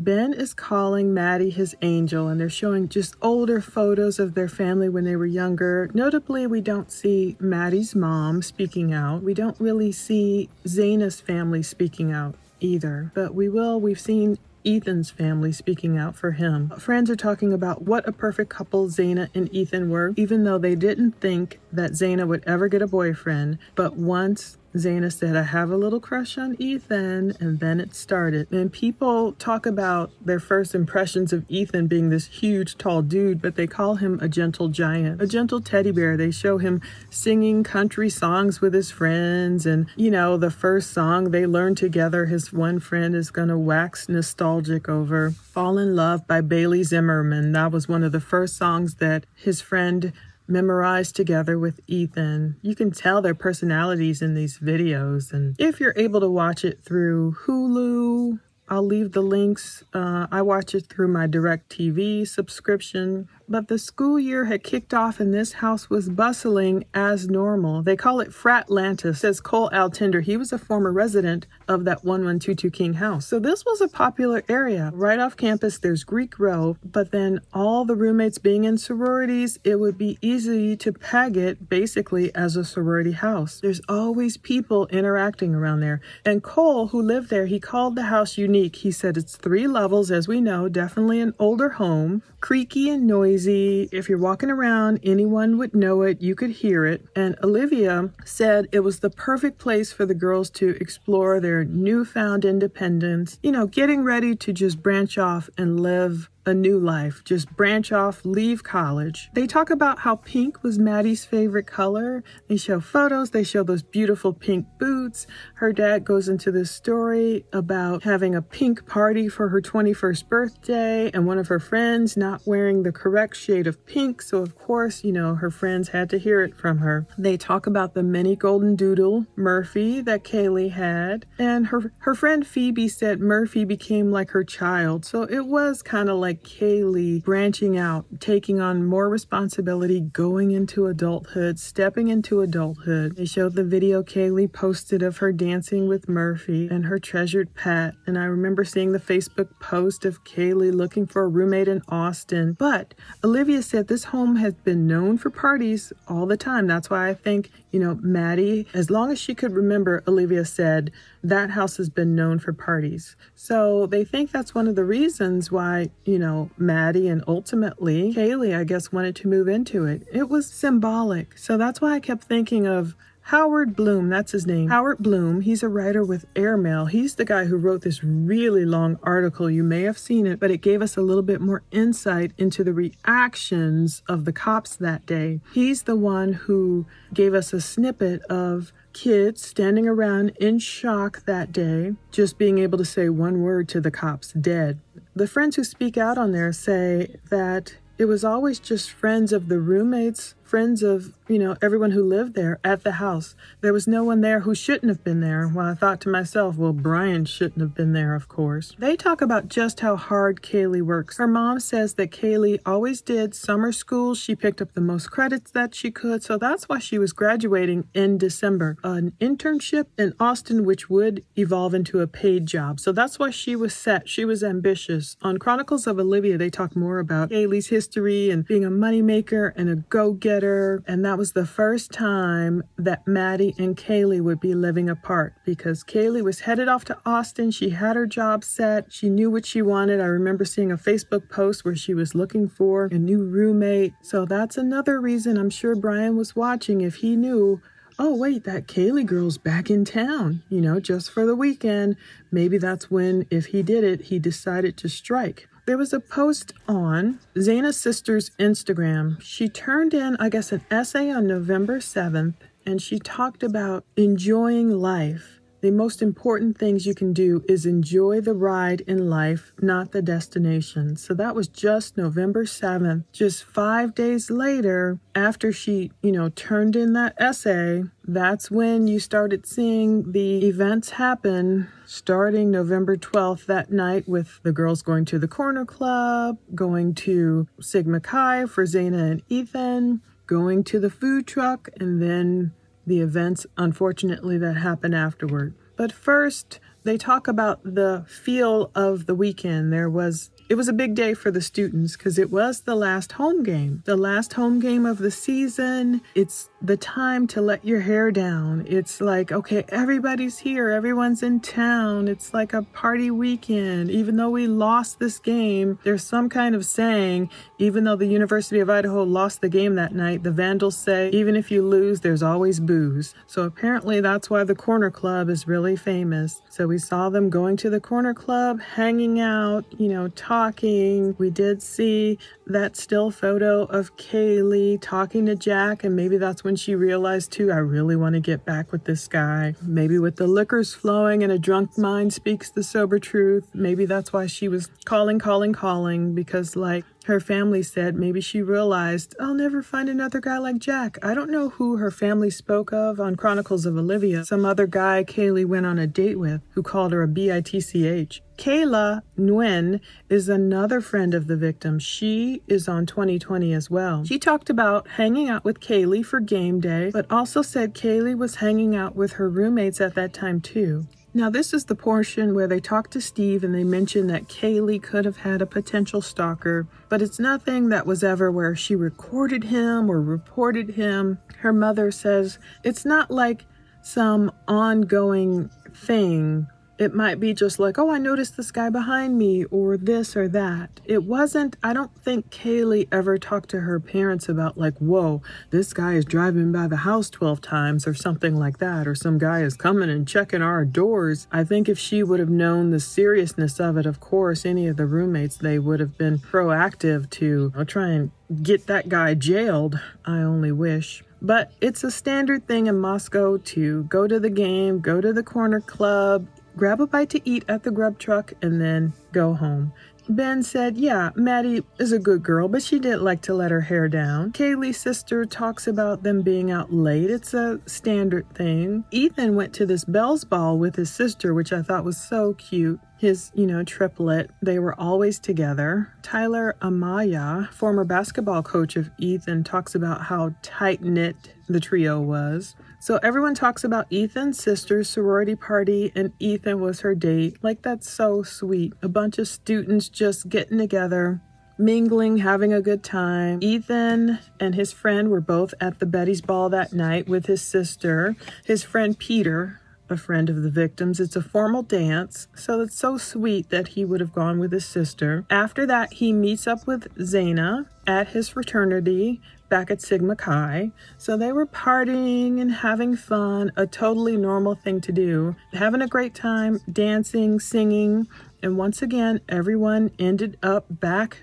at the 1122 King house by 2 a.m. They talk about how Greek-focused this university is. You know, so some universities, it's not all about the fraternities and sororities. This one is. And maybe because they are exalted as the party pretty people, that's another thing. I wonder if they're the popular people. Did Brian see them in his mind as, okay, I know if I do away with 4 of these guys, they will get all the attention I'm seeking. Was he seeking this huge crime to get worldwide attention, but then sit back and in his apartment, smug and kind of happy with himself that he would get away with it? Is that why he chose great, good, seemingly kind, good-looking, popular, outgoing people all on Instagram and everything? That's what Steve said. Maddie looks like she was feeling pretty good. And that food truck video kills me. That's what Kaylee's mom said, just knowing what they were about to go home to. I can't imagine just you think about, you just wish you could grab them away from your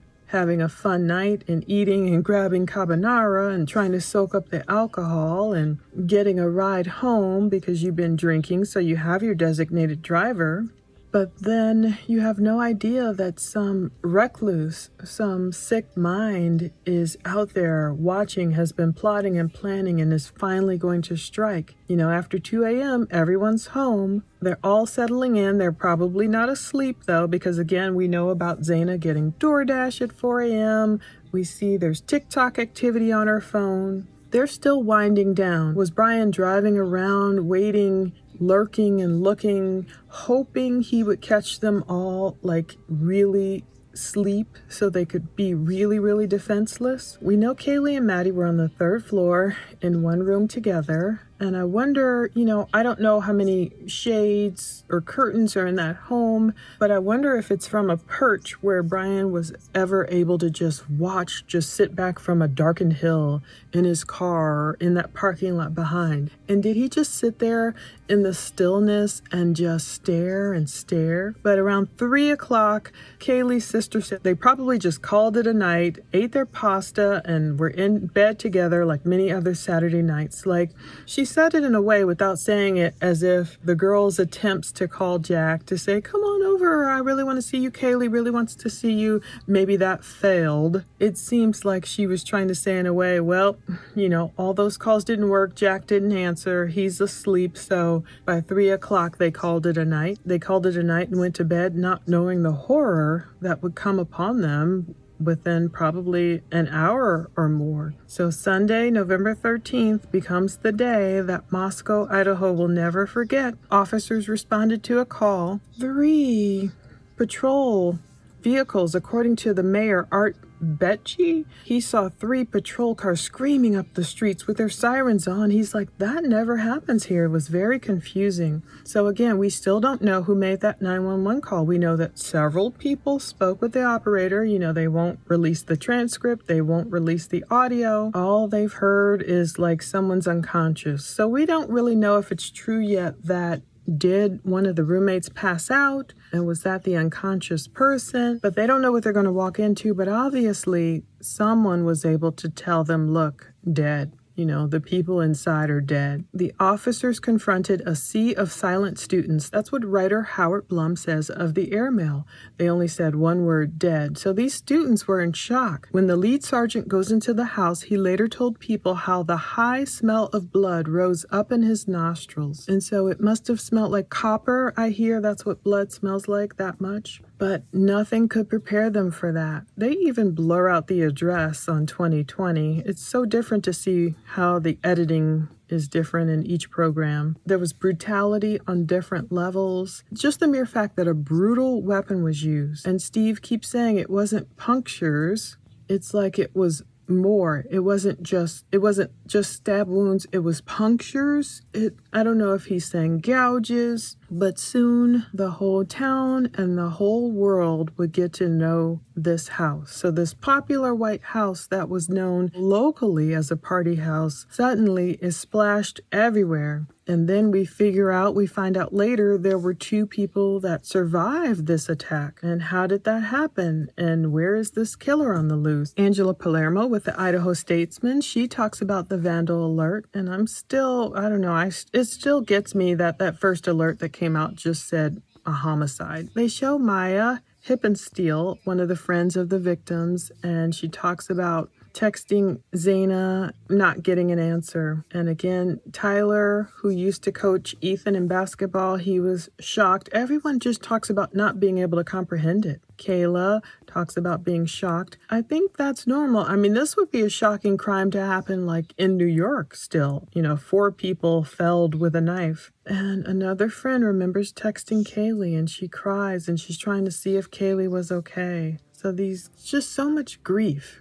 It's just grief abounds with something so brutal and horrible. And what was his point? If Brian did it, if he's trying to make a point, what is that point? What does it prove? What does it solve? But just to cause chaos and fear? And since he always had to be the smartest guy in the room, did he want to be the smartest guy in the room who knew who did it? Did he want to go on, live the next 30, 40, 50 years just knowing he's the one who did it? Watch the whole world still try and solve this mystery, fooling cops. But Steve back then just said he had very general questions. He asked police, but they weren't telling him anything. They were keeping it close to the vest. And I guess they just did the right thing. I mean, I've got to give them kudos because they got the guy. And even though it seemed like it took a long time, I guess 6 or 7 weeks really isn't that long in the grand scheme of things when you look at other crimes and see that they're still unsolved after years. So police were releasing vague and limited types of information while word is spreading. Authorities don't have a suspect, so people were scared. Kids were like, I'm not coming back to Moscow until they catch this person. It was a palpable fear. And one woman said she was embarrassed to say she started locking her door. But that's not an embarrassing thing. I was just raised in Chicago, so we locked pretty much everything. So that's normal for me. But people were not feeling safe. And how could cops convince them that they're safe? And the mayor said that's the trick. And they did bring up, why did it take so long for 911 to be called in? And that's something we still don't have an answer to. But again, I pray people are gentle with Dylan, and as it goes to court and as she's able to testify and still be protected. People don't know what she's been through in her life. I've heard rumors perhaps of her experiencing PTSD and trauma in her past. But Olivia says she believes the killer was trying to control and his motivation was fear, but she doesn't want to show him how he hurt her. It's evil. Steve said it's going to take some serious force to get that person down. So some of these interviews seem like they were, of course, before the arrest and some after. So they're showing, of course, Steve's frustration with not getting a lot of answers from cops. And again, that writer Howard said something about how could the killer leave no trail of blood. I don't know why. Why are people saying the killer left no blood? Maybe no readily findable blood because maybe they immediately couldn't have a blood sample as opposed to the touch DNA they got. But they did run that touch DNA through CODIS, couldn't find anything through CODIS, and that's how they knew the suspect did not have a criminal record. But they always called Moscow a safe community. It was innocent, but now the community was reeling from these crimes. There were the memorials, there were the vigils. On campus, they show their little candles being lit. They show the YouTube Real Life Ministries giving the vigil and memorial of the students. They'll show a screen show. Zaina's sister Jasmine speaking about her just being the light. Christy speaking about Kaylee being the person she could relate to the most, and she's like so upset. It's like you can barely understand what she's even saying. And Steve speaking powerfully about his girls Maddie and Kaylee going to high school together, ultimately ended up dying in the same bed together. But Ben shows the tattoo that Maddie had, and just beautiful young photos when they were all together as a family. So sweet. But they show Maddie's little angel wings, and he's going to end up getting his first tattoo of angel wings. And they show Stacy Chapin, Ethan's mom. She hasn't spoken out much, but again, she was right when she initially told the Idaho Statesman that she believed the surviving roommates heard something. So when she said that a long time ago, and she didn't expound upon it, but she was correct. So they go through Chief Fry and they talk about him still not giving out much info until the attendant at the gas station starts reviewing videos and again sees the white Elantra. They get into December 7th, how police announced that they are looking for the 2011 white Hyundai Elantra.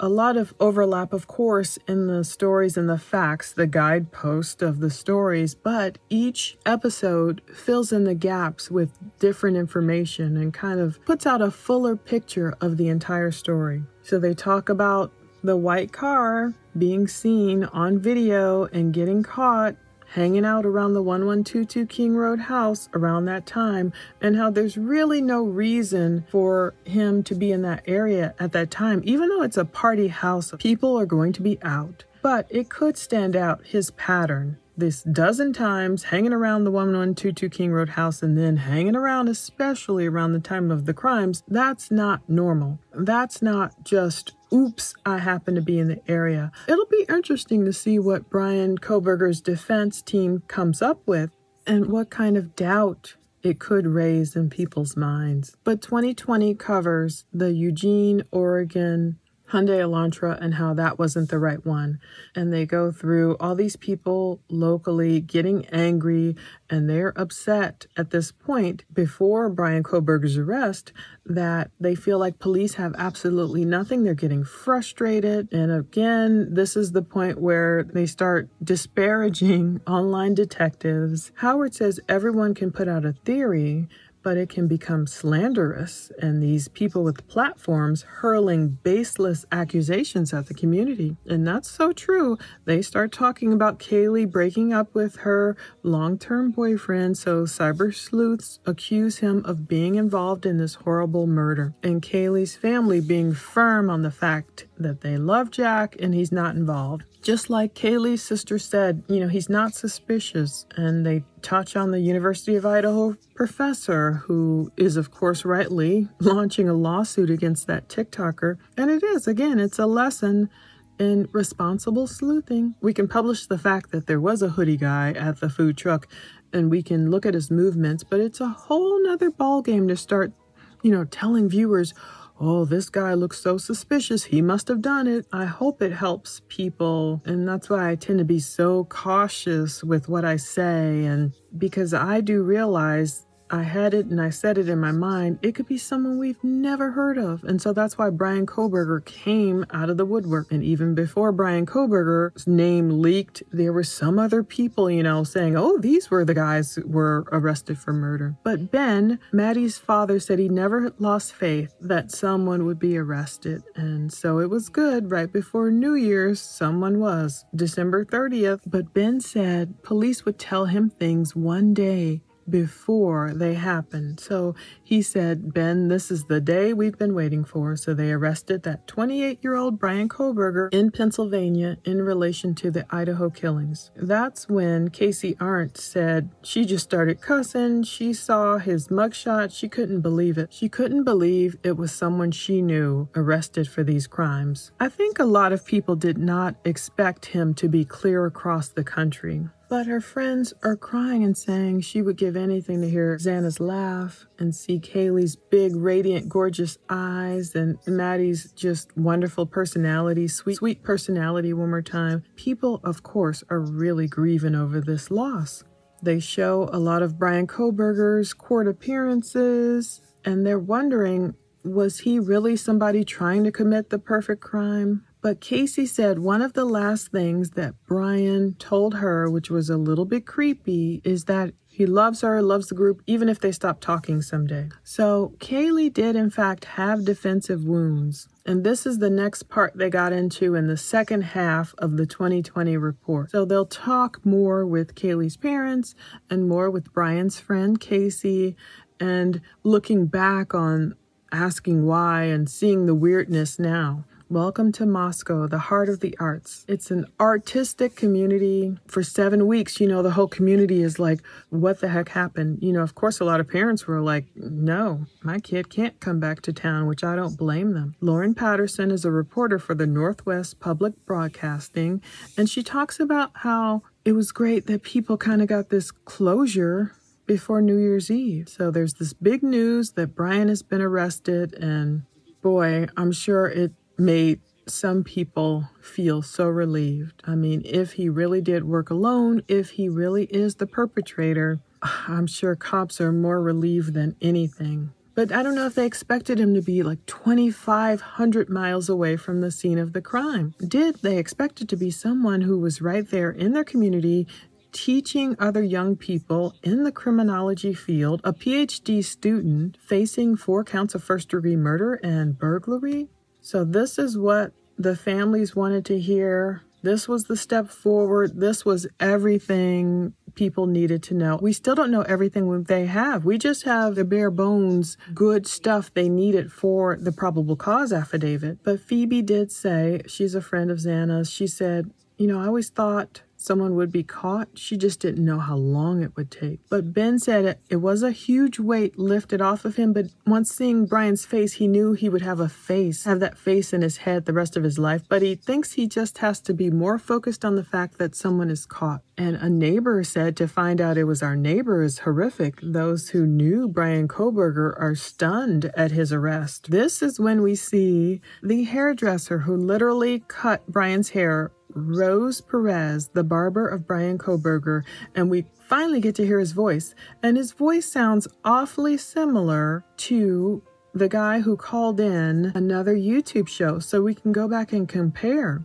Hi, my name is Brian. Would you be able to give me a haircut tomorrow by any chance? It says skin fade haircut, and she can't believe she interacted with this person and touched his hair. She made him look and feel good about himself. Casey saw his mugshot and just about fell on the floor. But the hairdresser, she got a call from Brian in July, so that's another thing that confirms if Brian had gotten there around the end of June, around July, he would be needing a haircut. And people have noticed how coiffed his hair was. But once the name Brian Kohberger came out, everyone wanted to know, okay, who is he? He's a new name. No one had suspected him outside of cops, most likely. His father worked as a maintenance worker, we know, by the school system. We've been through their bankruptcy report. There's a former acquaintance of Brian named Dominique Shield who speaks out. Looks like he had a tattoo there of a tear, which usually means something interesting. But they show Brian's old yearbook photo that we've been looking at where he was overweight, where Casey said people would make fun of him. They show him again in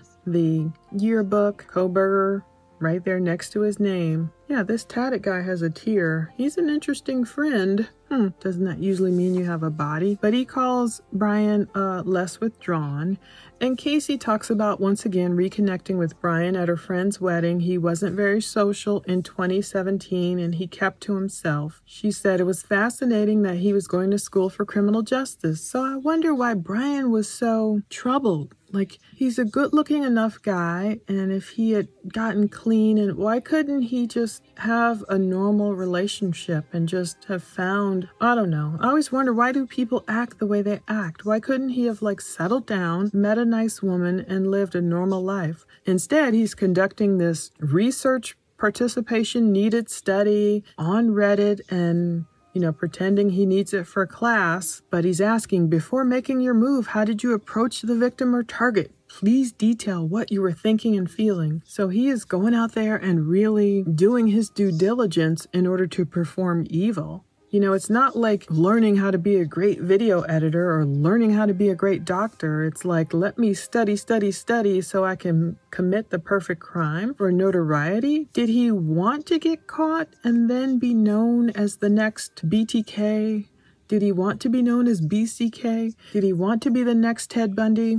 That's what I keep thinking about. So Neil is a former student of Brian's, and when he saw his name, and it took him a second to realize who Brian was after he got arrested, he goes, oh, that was my TA. And Austin Morrison is another former student. He talks about taking the 420 class. I thought that was funny. But all of them said he didn't really talk much. He didn't really kind of look at us directly and just seemed kind of awkward. So this is this awkward teacher's assistant. Good job. I wish you continued success in your journey towards presumably a career in law enforcement, he said to one guy December 11th. So he gave him that feedback, interestingly, on his form. But WSU quickly disowned Brian and called him a former WSU PhD student after, of course, his arrest. So there's so much talk about Brian's study of criminology, but, Dan with ABC News correspondent will say he wasn't a very good student. If he was like this guy trying to commit the perfect crime, why did he leave this knife sheath behind? Did he do it on purpose? Was it an oversight? Or like Kaylee's parents will say, did they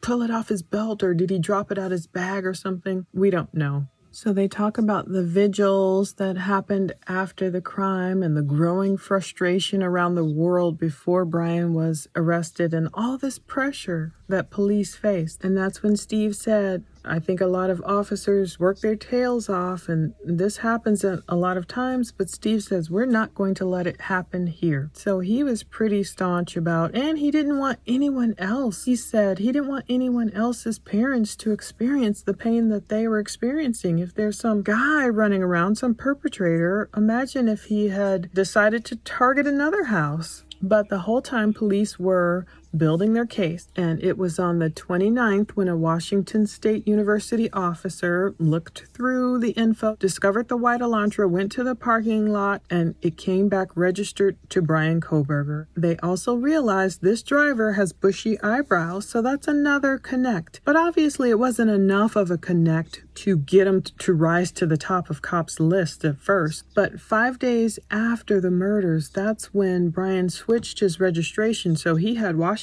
plates. So initially authorities were looking for Pennsylvania plates, but then they thought, oh, he switched his plates. So it was something else. Of course, he needed to do it by the 30th of the month anyway, but still he probably did it a little bit earlier. His dad flew to Seattle on December 11th, according to Jason Labar, chief public defender, and then that's when Brian's dad and Brian went back across country. And it's not uncommon, that's something that people say, why would his dad fly? But it's not something uncommon. People's parents might fly and the kid or whomever, their child, son or daughter, might want their car with them. So in this instance, it was a huge drive, but we know now Brian was probably really trying to get the heck out of Dodge with that white Elantra. They got stopped in Indiana again, twice, for following too closely.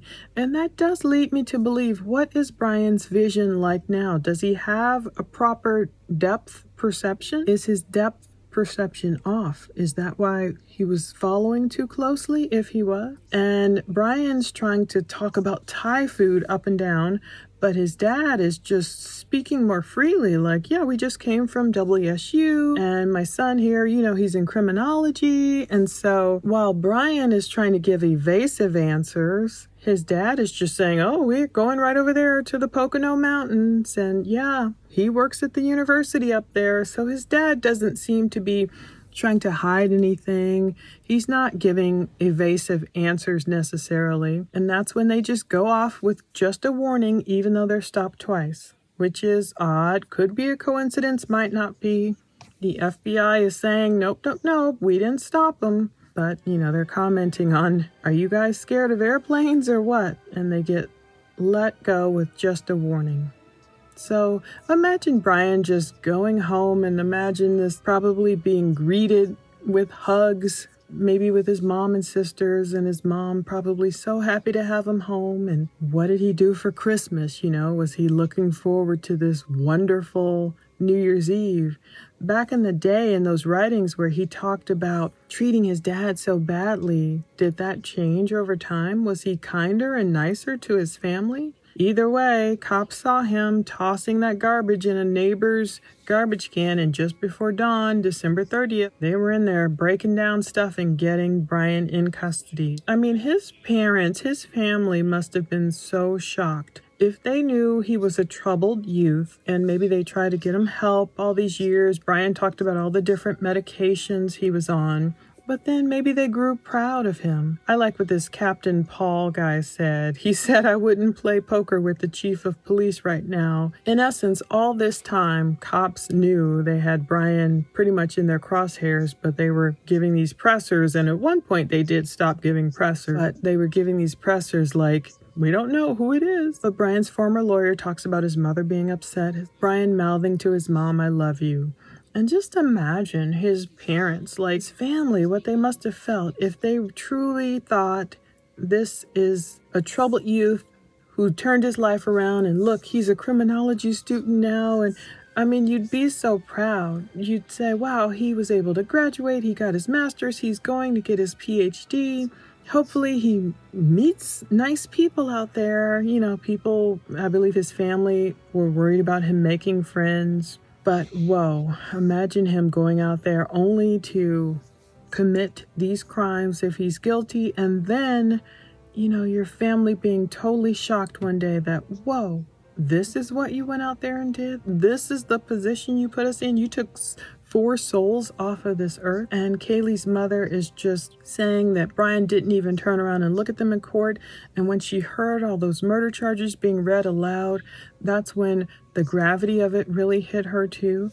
But Steve said he picked the wrong family. He's going to see a Gonzalez, some of us, in court every day. So, but again, his lawyer's still capping for him, you know, innocent until proven otherwise.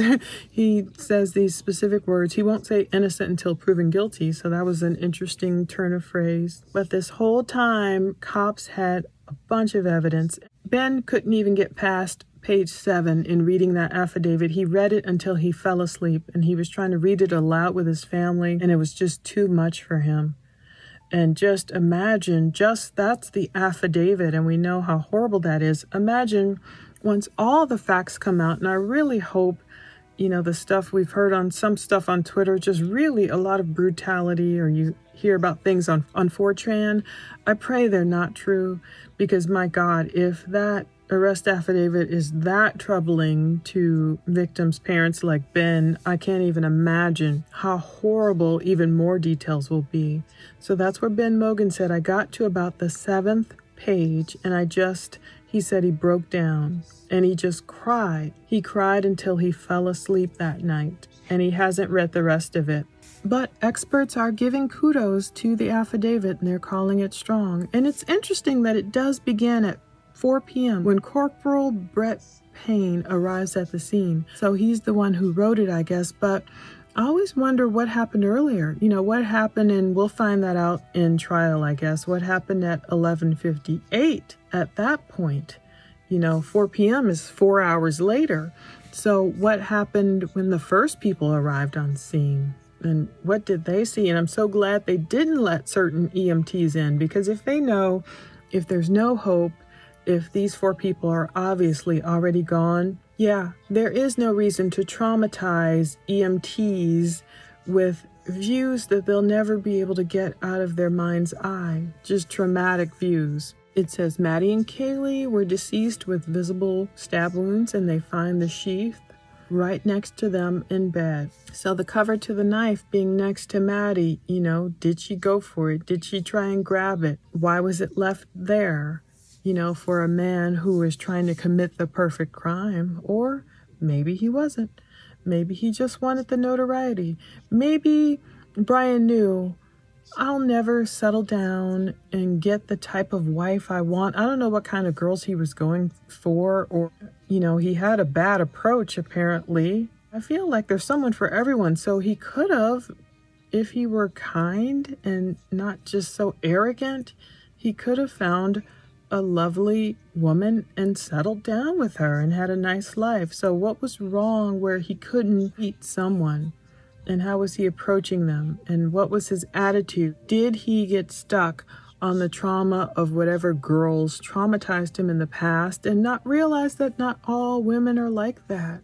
Could he not let that go? So did he live with a vendetta that he needed to exact revenge on the type of women who traumatized him all those years ago? If he were truly wise and smart, he would have known to get help and to get through it, no matter how difficult. But they're going through the affidavit, and they talk about Dylan and how many times she opens her door and what she hears, how she hears crying, or how she hears a male voice saying, don't worry, I'm going to help you. We don't know when she heard it. Was it at 4:12 a.m.? And the way the different timestamps are written, we don't necessarily know exactly, you know, this happened at this specific time and that.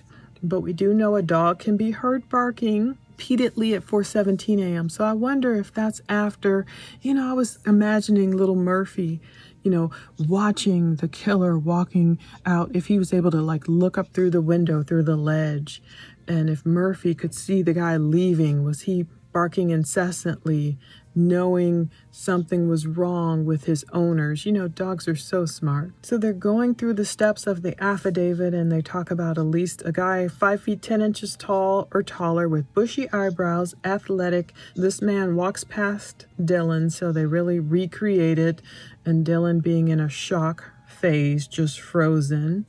And how that information gave cops the knowledge they needed of what type of guy they were looking for and how he exited. And so how the hunt is on. So once again, they see the same car. Brian making all these passes at night. He made himself more visible. Another thing people talk about is you're in a white car. You're not even in like a dark car blending in. You're in a white car. You're driving at a high rate of speed away from the scene of the crime. You've been there multiple times the same night, or even circling around and lingering, so that all these things make yourself more obvious. What was he thinking? Obviously he wasn't. But again, we're grateful for the WSU cop who was able to find the car registered to Brian. That's what helped get the info they needed. The cell phone, so they could get the warrant, so they could get all the history. And I'm looking forward to knowing all that detail. The actual dates where Brian literally was in the area of the King Road house. When did he connect to the Wi-Fi? How did he first see the victims? I think we'll learn a lot more. Kaylee's mom is going to say she's not sure.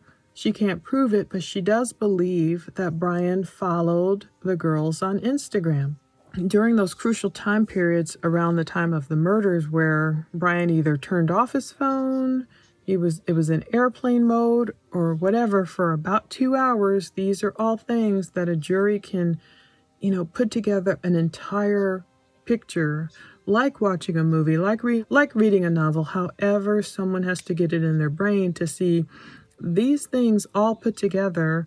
Okay, maybe the DNA on the knife sheath isn't a smoking gun to you, but these other activities more so lead you to the knowledge of how powerful this affidavit is, how powerful this evidence is. And imagine the 95% we haven't seen, the cell phone pings, all of them, everything. I did get a comment from someone who claims to have seen or taken screenshots of Brian's Instagram before all the other people started setting up the fake ones. I think it was right after he got arrested. And allegedly that account, which followed, his family, and they followed him, so they think it's really Brian's account. That Instagram account allegedly followed, I believe, Kaylee and Maddie. So it's hard to verify, though, because in the aftermath, so many people set up so many fake Instagram accounts. It's hard to know, okay, who was really the real Brian following them. But if it's true, if that really was Brian's Instagram, then that would make sense of how he found them and started watching and just pining away for the girls. Now, they talk about it being a crime like this with a knife, leave your DNA behind, whether it's blood or semen or saliva or even a single hair. You might end up leaving something behind, even a few skin cells. It's just a tiny amount of DNA is needed. And they have the CC woman. The CC woman was on 2020, that expert in genealogy, forensics, genealogy DNA.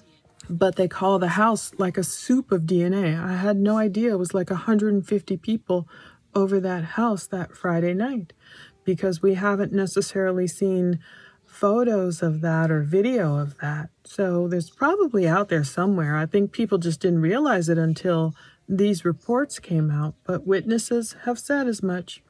So they talk about how careful investigators must have been to, collect that knife sheath and bag it and tag it and get the DNA. They do a great job of, showing how they must have swabbed it, and they got the DNA they needed on that button to connect to the trash they find, basically.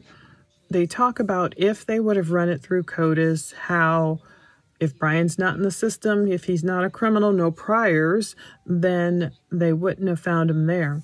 But if they went over to, like they did, collect the trash, get the DNA of Brian's dad, connect him that way, and then once Brian's arrested, he's in custody, get Brian's DNA and connect him directly to the DNA found on the knife sheath. So they could have been performing these parallel investigations, and who knows all the other people they were able to rule out and everything they were working on, so many people throughout this investigation, until they were able to really narrow down on Brian's 2015 Hyundai Elantra, the video evidence, the cell phone records, the DNA on the knife sheath, Brian's movements, seeing him put trash in his neighbor's trash can, all these things adding up to, yeah, you're probably the guy. So they got a search warrant to be able to grab his trash, and they said legally you have abandoned your trash once it's out there on the curb. So they're taking all this nasty trash and looking through it, trying to find water bottles or anything, whatever they can grab some good DNA off of, and that's exactly what they did. Anything that your mouth would have touched, and these cops did their job. That's what would have been sent back to the state lab in Idaho for analysis, and hopefully they put a rush on it, and boom, there's a match. They have Michael Kohberger, so then they know his son, okay, Brian Kohberger, that's the guy who he's got the Elantra, he's got these movements, and more importantly, this DNA is the scientific analysis left behind at the crime scene. The match is to the dad, 50% match because he shares 50% of the suspect's DNA, which means there's a 99.9998% chance the DNA found on the knife sheath belongs to Brian. So those are some pretty good odds. But how is his defense going to explain that away? They can come up with all these outlandish theories, which we're already seeing come to pass. Oh, Brian just happened to touch that knife sheath and he was using it to cut up drugs, and that's why someone took it from him and planted it on the scene. None of this, I don't think, will hold water with logical, average thinking human beings who are able to pay attention to evidence and look at the totality of things. I don't think Brian's going to skate away. I hope they're not able to introduce any distractions. That was the downfall of the O.J. Simpson case. So many distractions were introduced. It became all about race, and it became this thing where, LA cops, police brutality, which was a right issue to examine, but the waters became muddied, and some people started viewing it as a way to even the playing field or something. If OJ would get off, it's almost like, people won. It's like, what did we win? We won nothing by this guy being out on the street. That's not the way you win.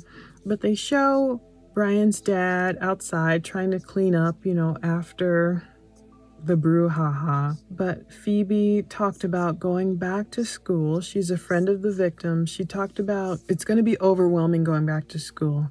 Others are talking about there's a sense of relief. Neil said he's been locking his bedroom door, something he didn't do in the past, and I don't blame him. It's got to be such a shift in mentality to go from this safe little enclave to having something so horrific happen in your town.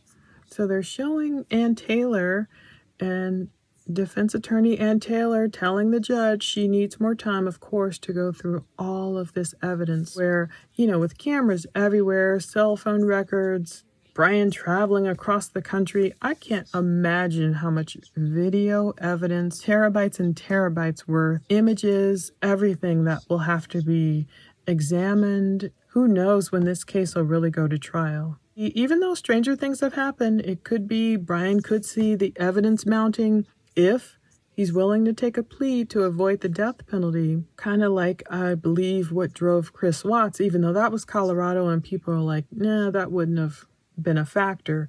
Would Brian ever fold and just admit things? Probably not. But imagine if he did, then he confessed, and then he's convicted, he's sentenced, and then discovery would come out. In this instance, it seems like he's going to fight and he's going to want to show the world and take the stand and just show how smart and pontificating on all these different subjects he might be. Probably this long road to justice to try and confuse people with enough theories to think they have reasonable doubt. So the discovery process will begin, and people are expecting Kohberger to plead not guilty. People talk about him being awkward, but does he like the limelight? People speak of him being awkward, but does he like the limelight? Does he want to be out there, in the trial of the century? Yeah, the burning question really is why. Whether he is found innocent or guilty, will there ever be a why that comes out? And I fully suspect we will learn more about, hopefully, the prosecution figuring out, okay, Kohberger did, based on his phone activity. Look how many times he saw these girls' Instagram accounts. Look how many times he interacted with their social media. Look at how he went to the Mad Greek, or look how he went there or there. So we'll get a lot more information about his stalking. Whether we'll find his true motivation or not, I don't know. If the prosecution comes up with a bang-up case, which I'm sure they will, just the evidence will speak for itself. What will be attacked? Will the defense attack each piece of evidence? Like, oh, there's touch DNA on the knife sheath, but yeah, it's just touch DNA. Who knows how long it could have been on there? And who knows who could have planted it? Unfortunately, sometimes victims get attacked. Will the girls and the way they presented themselves on Instagram, will that get attacked too? Low blows will happen. You've seen it in court where victims and their lifestyles will get attacked and none of it was worthy of being murdered. But when people are trying to win a case, they will go to all sorts of lengths to try and keep going.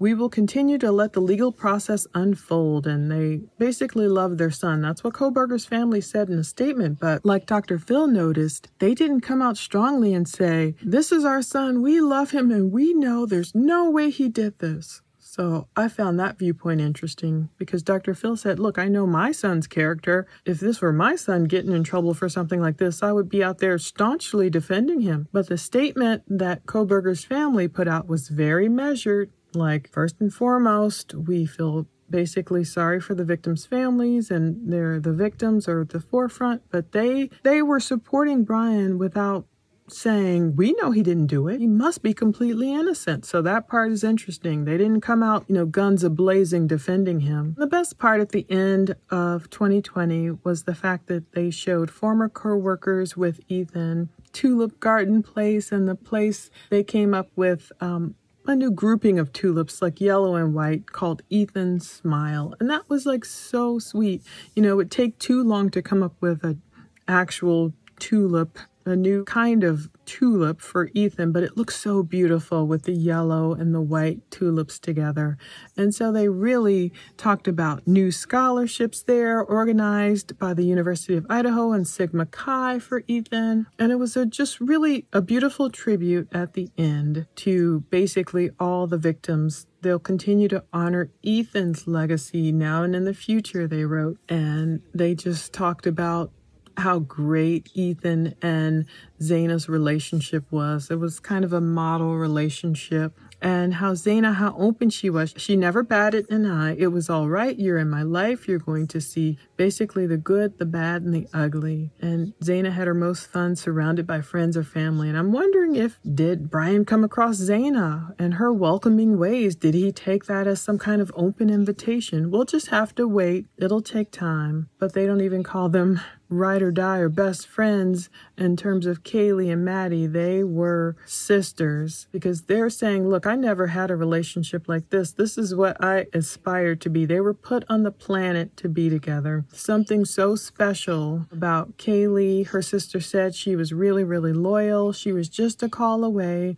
and she was a very, very protective of those she loved. It was very sweet. And Maddie's dad talks about how much fun she was to be around. Their family always bonded over music, and now there was one song that made him think of Maddie, and that's Arms of the Angel by Sarah McLachlan. So they always play that song sometimes when there's a tragedy, like when JFK Jr.'s plane went down. Ever since then, that song, You're in the Arms of the Angel, has kind of been like a staple for people to, I don't know, give them hope when there's tragedy. So it was a really well done, both excellent, well done episodes about a tragedy. They're talking about Maddie's angel wings, and Ben is showing a picture, and that was her first tattoo, Maddie's first tattoo. So that's going to be Ben's first tattoo. Him and his sister are going to get his first tattoo of angel wings. It was something to see.